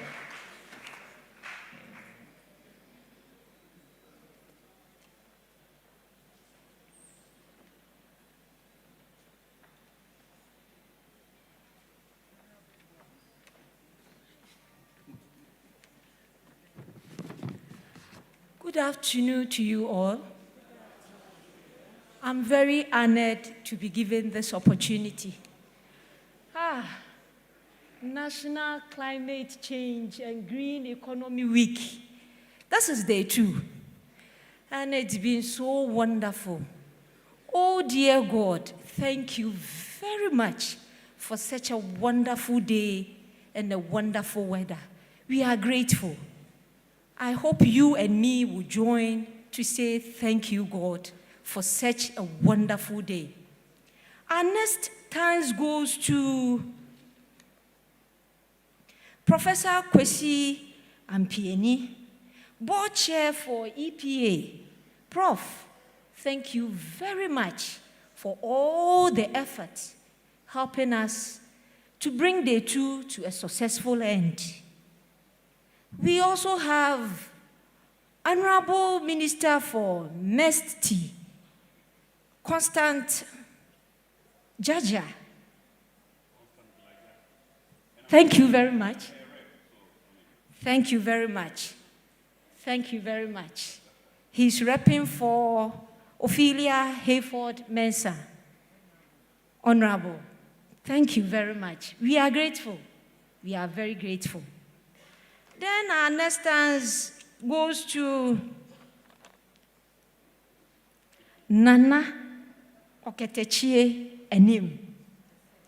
The first, Sanahene. Thank you very much. We are grateful, Nana, for all the time you have been with us.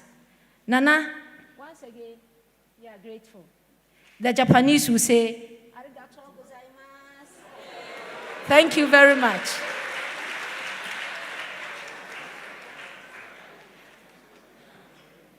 We have Imam Alhaji Said Abdullahi, Bon Katamanso Municipal Chief Imam.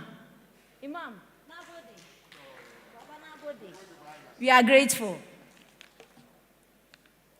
Our mother is here. We cannot leave by not saying thank you to her. All our school children are here because our mother is here. And we are safe. We don't have any issue once she is here with us. Mena, Director, Science. We have Mrs. Olivia Serrao-Parry, National STEM Unit Director. Mama, thank you. We are grateful. Mama needs to get the Japanese greetings. Arigatou gozaimasu. Thank you. I have such a tall list. Nana numa hemia. Yedawanase. We are grateful for gracing our occasion. We are very grateful. Thank you very much. Reps from EPA, friends, school, the props, cameramen, national coordinators, national officers, district, regional coordinators, we are very grateful. Especially the organizers, we are grateful. Day 2 is over. We also seek for divine intervention.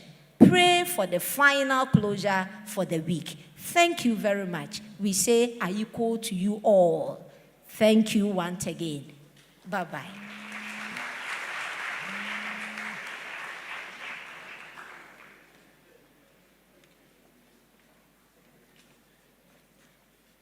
Thank you very much, Madam Boama. And before we take our closing prayer, shall we also use this opportunity to once again mention our partners who has been with us, and when we finish, we give all of them a very loud round of applause. So we have Volta River Authority, Guinness Ghana Limited, we have Casapreco Company Limited, United States Agency International Development, Policy Link, Resilience Against Climate Change Project, Ghana Ports and Harbors Authority, Feed the Future, co-funded by the European Union, that's EU-LEAN.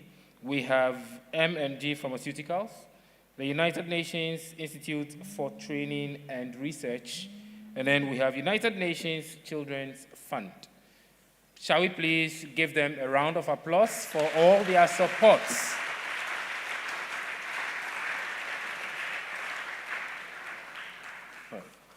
So on this note, shall we please once again invite Reverend Kwame Fridwa of EPA, who started with a closing prayer to give us the opening prayer, to give us the closing prayer, so that we can move on to the next session. Shall we please welcome him with a round of applause?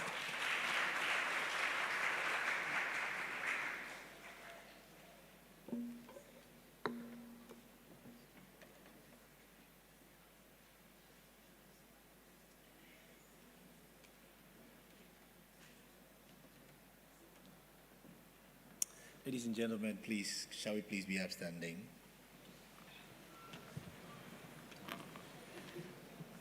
Let's pray. We give you all the glory and all the honor for bringing us this far, Almighty God. Thank you for beginning with us and for bringing this session to a close. There's so many takeaways from today's event on climate and green economy for Ghana, particularly raising awareness and sensitizing us to understand our collective efforts to bringing meaningful change and taking us to the future that we all seek to have in this nation. Our Father, we ask that for the follow-ups that are left for us to do, based on the reflections that have been made by our eminent guests, based on submissions that have been made by our partners, we trust the Lord you grant us grace as a people to see them through, to bring about meaningful change. Thank you for everybody who has participated in this session, both in person and those who joined online. Father, we are grateful. Thank you, and we know, O Lord, as we look into the future, it is you who sustain us to do that which have to be done. As we journey from here to our places, we ask the Lord you go with each one of us. Grant safety and journey mercies. Also, we commit the next technical sessions also into your hands. We know the Lord, you will guide us and you will see us through. In the end, we will not forget, but will remember and declare that this is the doing of the Lord, and it is marvelous in our sight. All glory and thanks be to your name, because we have prayed in Christ Jesus' name, our Lord and Savior. Amen.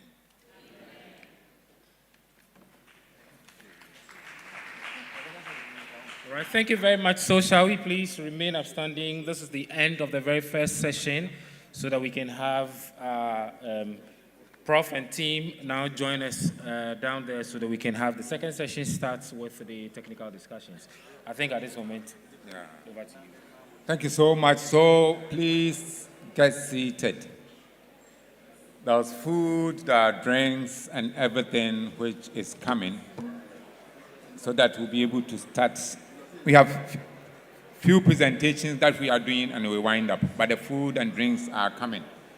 For our VIP, they are taking them to the VIP room for them to take their lunch, among other things. So for the presentation, we are continuing with the presentation right away. Your food and water and everything is coming.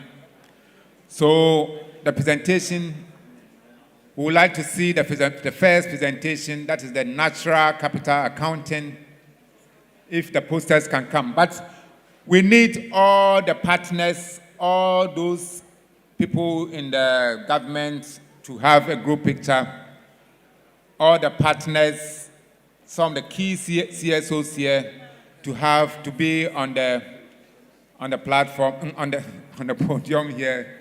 Please join us. Please join us. Please join us. All major partners here, please join us for a group photograph. The photographers, are you ready? All partners here, please. All partners here, please.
Our VIPs, we have exhibition. You can look at the exhibition a bit, and then you take you to the VIP room to take some water. And then the rest, please be seated. The food, the water is coming. Please be seated. The food and water is coming. The schools, please don't go away.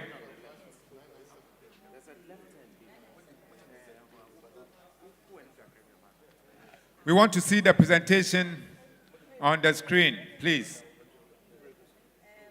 For natural capital accounting.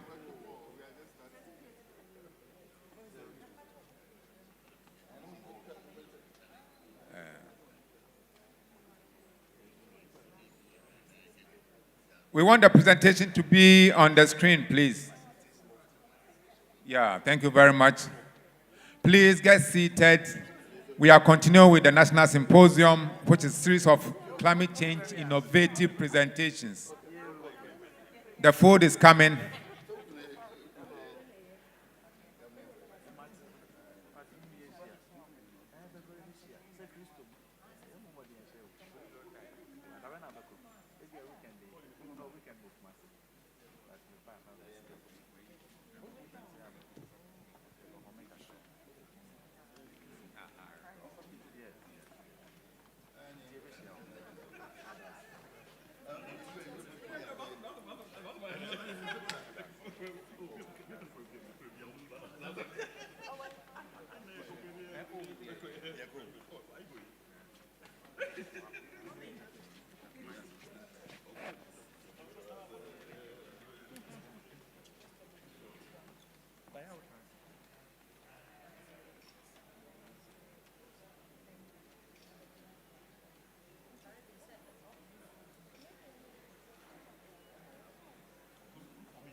climate change, and biodiversity decisions. Right.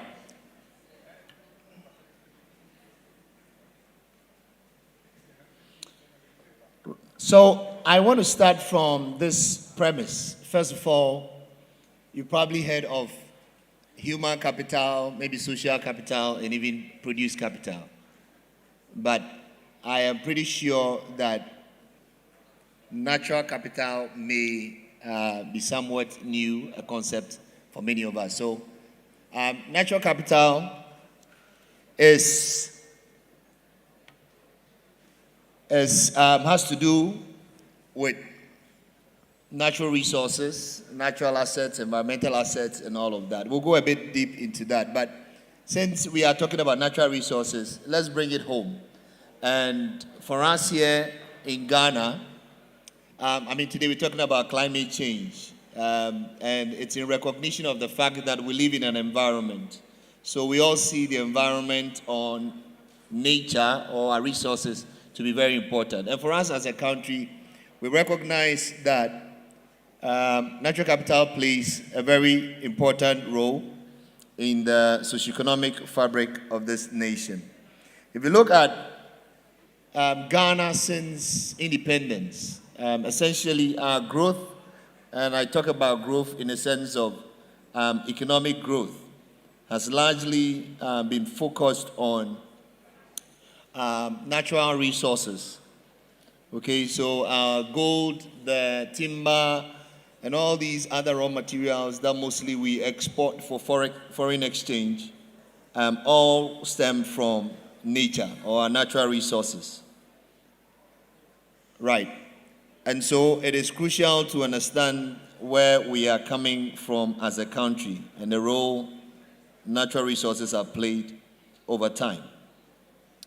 However, if you look at natural capital, of course, we understand that we get this much of foreign exchange, but do we also understand in terms of contribution beyond the value or output in GDP? By the way, GDP, for most of our young students, is gross domestic product. Okay, so that is looking at the value that is generated, the output of a country. It's an economic measure. It's looking at the value of the entire country, all the transactions that have gone on in a particular year. And then, so you hear saying that maybe last year Ghana's GDP was so, and so forth and so forth. So GDP information is not difficult to get, right? That's standard performance indicator. But information on perhaps the cost of water pollution, you don't find that typically in the statistical, the conventional statistical kind of indicators that we churn out in the country and even globally. And so issues on externalities or degradation on the environment, its cost and all of that, we find them quite difficult to provide information on. And so the true state of our development, we miss out on the opportunity to actually understand what the true state of things are. Because just like any accounting structure, if I come and I'm a financial accountant and I have to do, present the books to you, you want to see what my assets are and what my liabilities are. Many other times, we only talk about the assets. So GDP essentially, in a way, tell you about the value. It does not tell you about the cost of producing that much value. And so we don't understand how much, of course, we know from visuals, from experience, we see there is pollution, there is degradation, there is deforestation.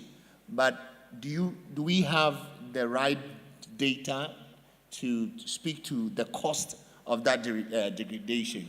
How much of our natural capital or resources are changing over time and all of that? We find that that is a bit of a challenge within the current system that we operate.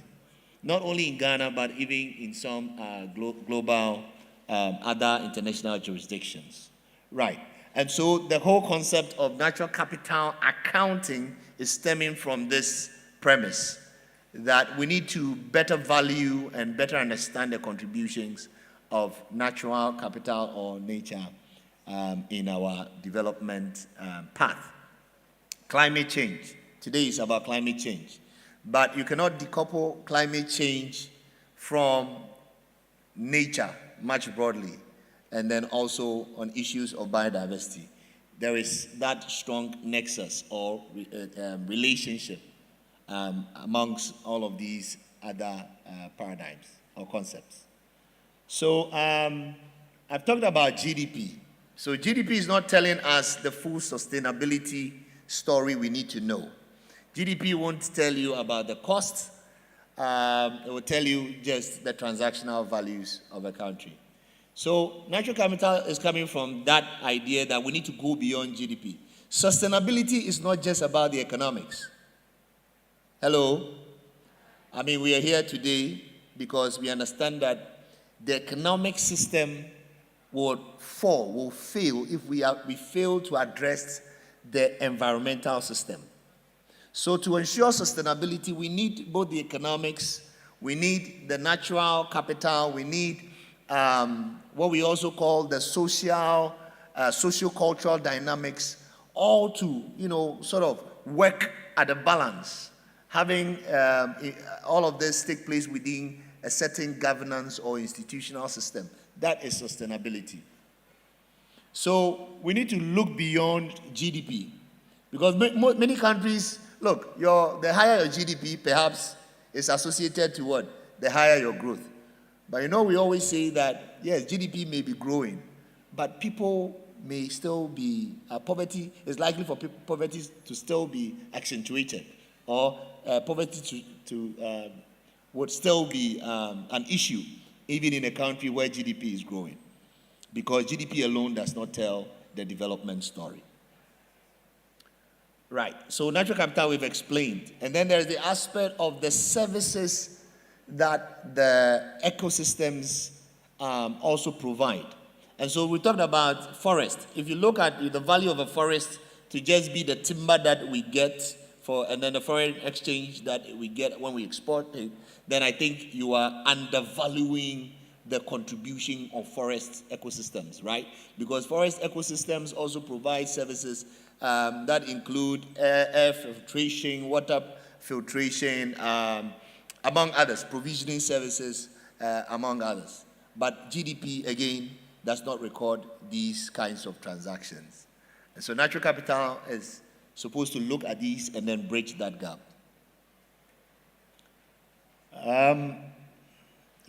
So I think basically we've explained this in a sense. But a point that I need to make here, or a note that is worth noting, is that natural capital is not something that maybe one country like Ghana would just decided that we want to do. This is based on a global, internationally recognized standard.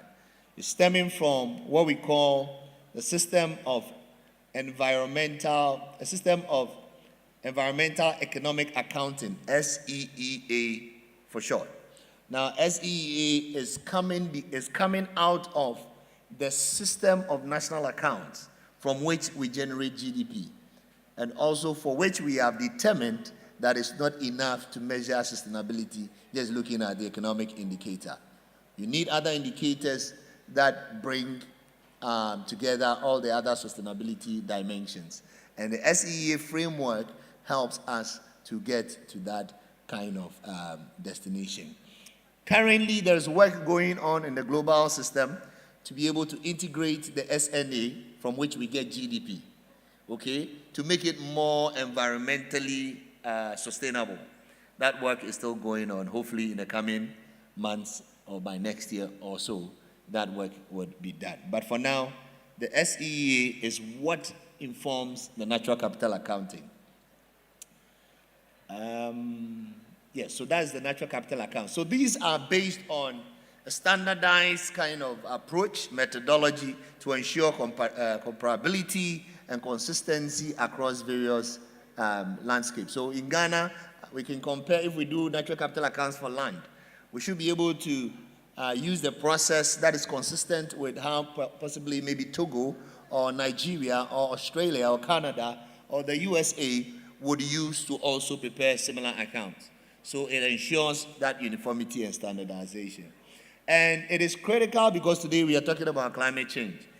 Doing natural capital accounting creates opportunities for us to be able to generate the right kind of information to inform decisions, whether it's around our nationally determined contributions or whether we're talking about SDG, the global transformative agenda in total.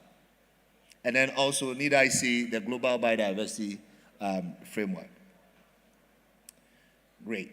So these are a few analysis from our GDP, economic growth, and all of that. We've talked about this, so please permit me to just move on. However, the point we want to make here to connect with my earlier point is that about 35 to 45% of jobs in this country, people's livelihoods, are linked to natural capital, which is quite key. So it means that if we don't manage our natural capital well, essentially, we are taking people out of jobs. We're taking livelihoods away from people. And that is just one aspect. There is the aspect of nature itself ensuring, continuity, human survival, well-being, among others. And those ones are the ones that we are attempting to value. Right. Now, there is other macro-level sustainable indicators, or let me call them environmentally adjusted macro-level indicators that go beyond GDP. So beyond the GDP that you and I know, there are other sustainable indicators like the adjusted net savings. Now, the adjusted net savings indicator measures the rate of savings in the economy. So if you take out your savings in human capital, the people, education, prepping them, literacy, investments in all of these areas, and also you look at other investments in social capital and produce capital, infrastructure, and all of these things that we are doing on a daily basis. Now, adjusted net savings indicator also internalizes your depletion of your natural resources, your degradation, your deforestation, and all of that.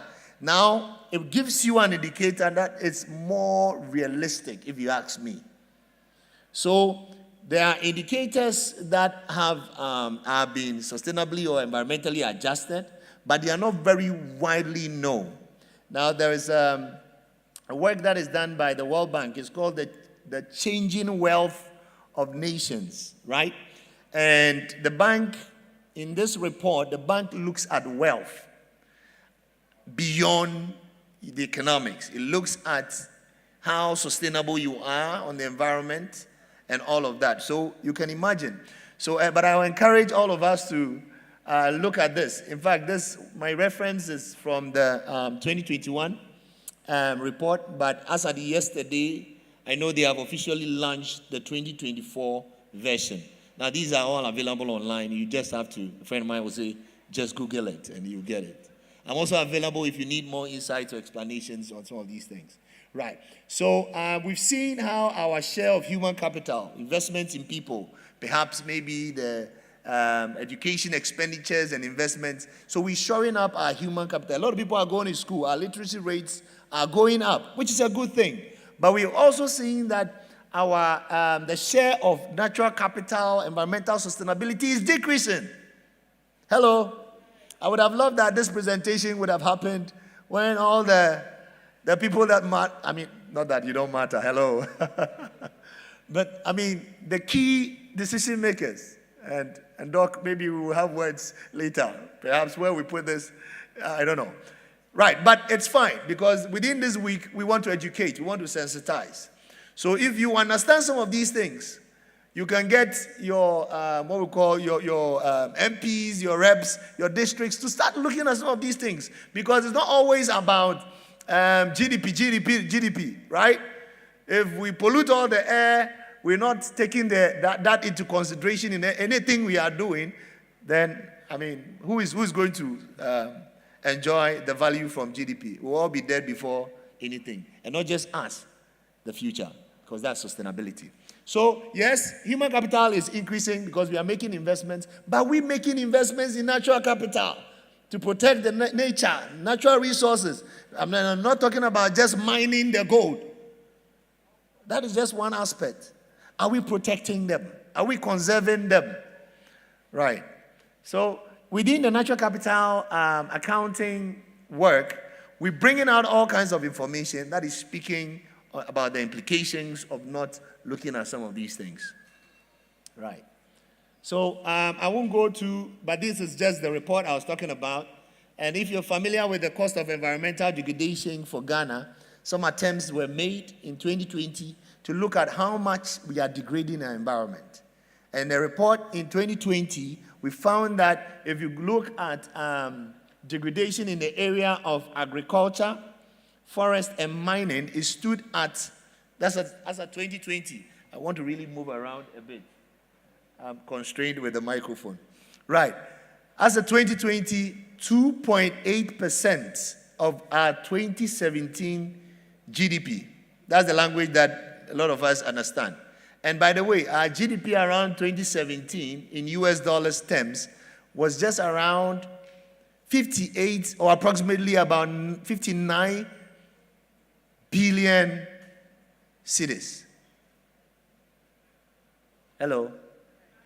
Oh, I hope I got my estimates right. Okay.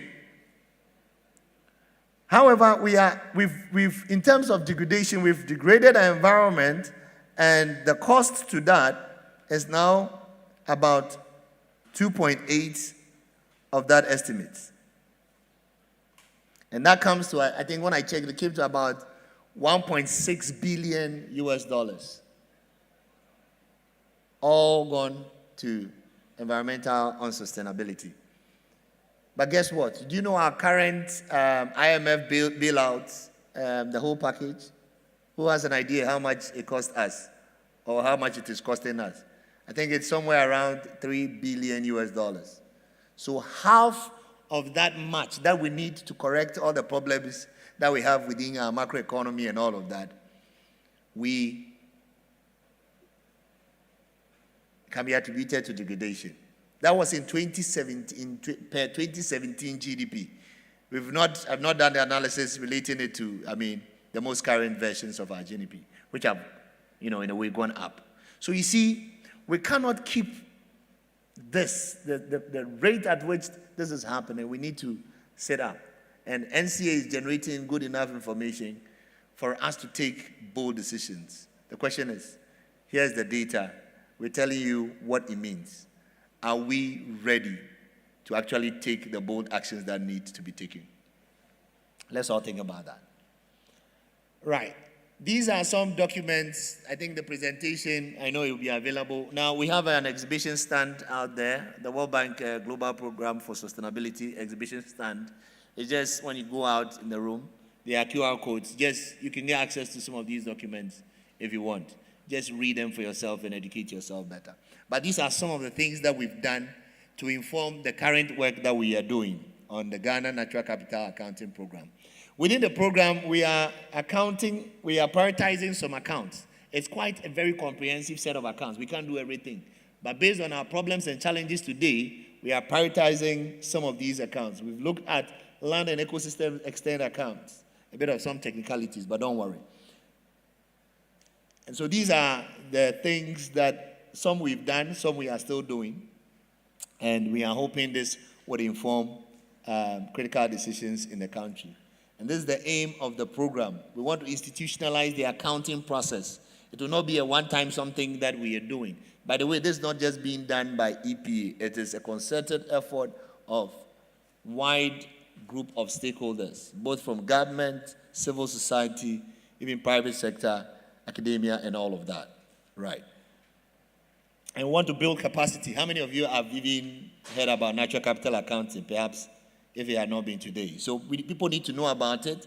Some of you who are in school, some of you should start specializing in things like environmental economics, environmental statistics, and become environmental accountants who can help us tell these kinds of stories that for years nobody has been working on. So there's a gap within our technical capacity space. And for those of you who are still young and can still pursue some kind of higher education, I encourage you to look into some of these things, opportunities.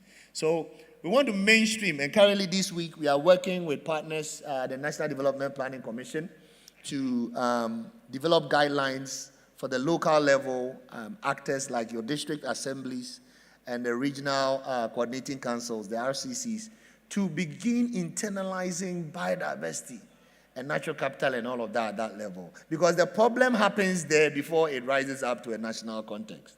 And so if we can build enough capacity and ensure that we have actions that are effectively providing solutions down there, then I think we will make a headway. There is another project also called the Ghana Landscape Restoration and Small-Scale Mining Project. Now, this project is seeking to restore landscapes. So it is premised upon other landscapes that have been destroyed over the years. So we destroy the thing over the years, and then we spend so much to go and restore. Why not conserve in the first place? Right? But at least it's a project that is seeking to do some restoration. And that project is using some of the information here from this work to also inform where it needs to go, what it has to be done in certain places and all of that.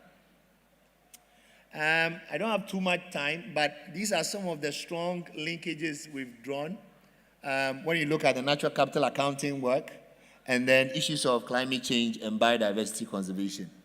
My goal today, as one of them, is to get all of us to understand this concept and become what I call champions of this in whichever sphere you are working. Let us push this kind of agenda and let us get the kind of sustainable results that we require for our nation. So in climate mitigation and adaptation, when we want to understand issues of carbon sequestration, storage, and what have you, the accounting data on forest landscapes and all of that help us to appreciate how much carbon sequestration our forests is providing, how much we are losing in terms of this also, and all of that. And so there is that connection, you know, if you look, and you see, if there are issues with carbon sequestration, you know that would eventually have implications for climate change. It would affect the temperature. It would affect rainfall. Guess what? It goes to affect, you know, recently you heard government talking about droughts, right? So agriculture in Ghana, which is largely rain-fed. So you see the implications of not sustainably taking care of these things, it's quite wide. It's so dire. We cannot just look at it in a silo approach. We need to look at things in a very integrative approach. And that's why we thought it was a very good opportunity today to share how the interconnection of the work we're doing with climate change and biodiversity and all of that. And I'm happy that you all, you know, stayed to listen to my presentation. Right. And so when it comes to ecosystems-based adaptation and all of that, how do we understand the values of the ecosystems, wetlands? Today, our wetlands, people are building at wetlands. Just, you want to put down a house at a wetland. You see, the work of the wetland is to serve as a sponge, right? So that when it rains, when there's flooding in the whole city, there's a certain place where water can be, you know, can seep through, can be stored. If we build our homes and infrastructure in these places, you are diverting that work to your homes. It does not matter how tall your house, your wall at your home is. It will find you. Right. So the implications of all of this is strongly interlinked. And also when we look at biodiversity, how do we understand the value of the services? So we talk about climate regulation. We talk about provisioning service. Do you know crop pollination services that ecosystems provide ensures that we have food security, agriculture, and all of that? But who cares? The last bee that has to help with some pollination of some flowers or some trees, nobody even thinks about them. But without all of these intricacies, agriculture and growing of fruits, tree crops, and all of that is not possible. And we need to think about this in a much more comprehensive way. So these are some of the critical links that we've provided. And like I said, we can discuss this more.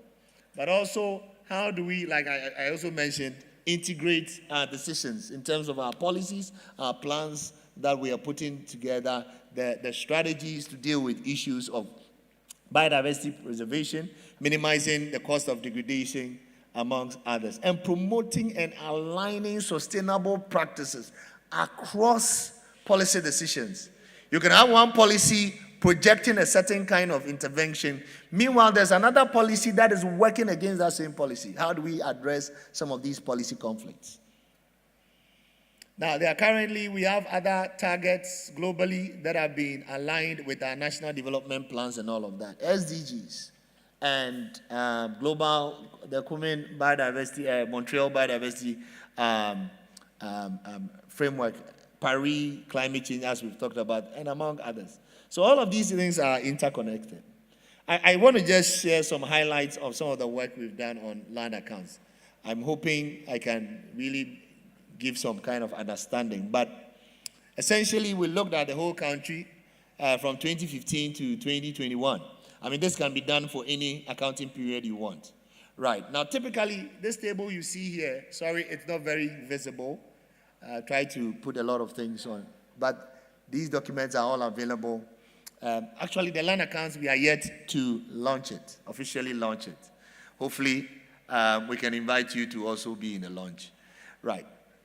So we're looking at, we've done an account of, and when I say an account, typically, you know, we have like basic accounting. It's what? Debits and credits, right? So how much have you taken out?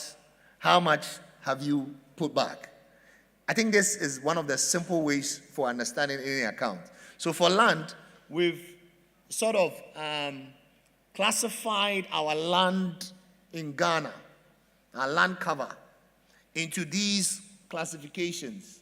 And these are usually determined based on our priorities. So we have closed forests, right? We've got open forests, we've got water, grassland, settlements, monococoa, shaded cocoa. I mean, these are all have definitions and all. And in the report, we define all of these. And then you have food crops, and then bare surfaces and all of that. Mangroves. You know, mangroves' contribution and wetlands' contribution to climate change is so astronomical. But yet, these are some of the assets that suffer the most in our country. Right. So with these accounts, we are basically provided where we started from. So when we started the work, we started from the year 2015. And the year 2015, this is how all of these classifications we had in Ghana was like. And by a closing year of 2021, you will see that majority of them, there was, decreases and all of that. So we see more of debits than credits. How do we credit our accounts for open forest and closed forests? By ensuring that we protect these forest reserves and plant more trees and all of that. So there is a message that this account gives to you straight by just looking at the account. And we've sort of summarized and highlighted some of the critical ones and shared for key decision makers. Now, there are strong linkages with SDGs also, right? And so we see about 20% reduction in closed forests, including mangroves. You know, closed forests, they are as the Forestry Commission people define, they are the very thick, forests that we have, very tall trees and all of that. Now, some of them are changing over time, or at least over the time we looked at this account, into open forests. Some assets are being converted into settlements, right? And so you see more of these changes over the years from the account. We've seen about 50% increase in settlements due to urbanization, especially in places like Greater Accra. Of course, we know this, but now we can put figures to this. And that's the beauty of the account. And what does that mean? What does that mean for planning? Land use planning, AMA, at the sub-national level, and all our other assemblies, what can they do? Which areas do we need to build? Which areas do we need to reserve? And all of that. So all of that comes into the picture, and we've sort of presented this in a map.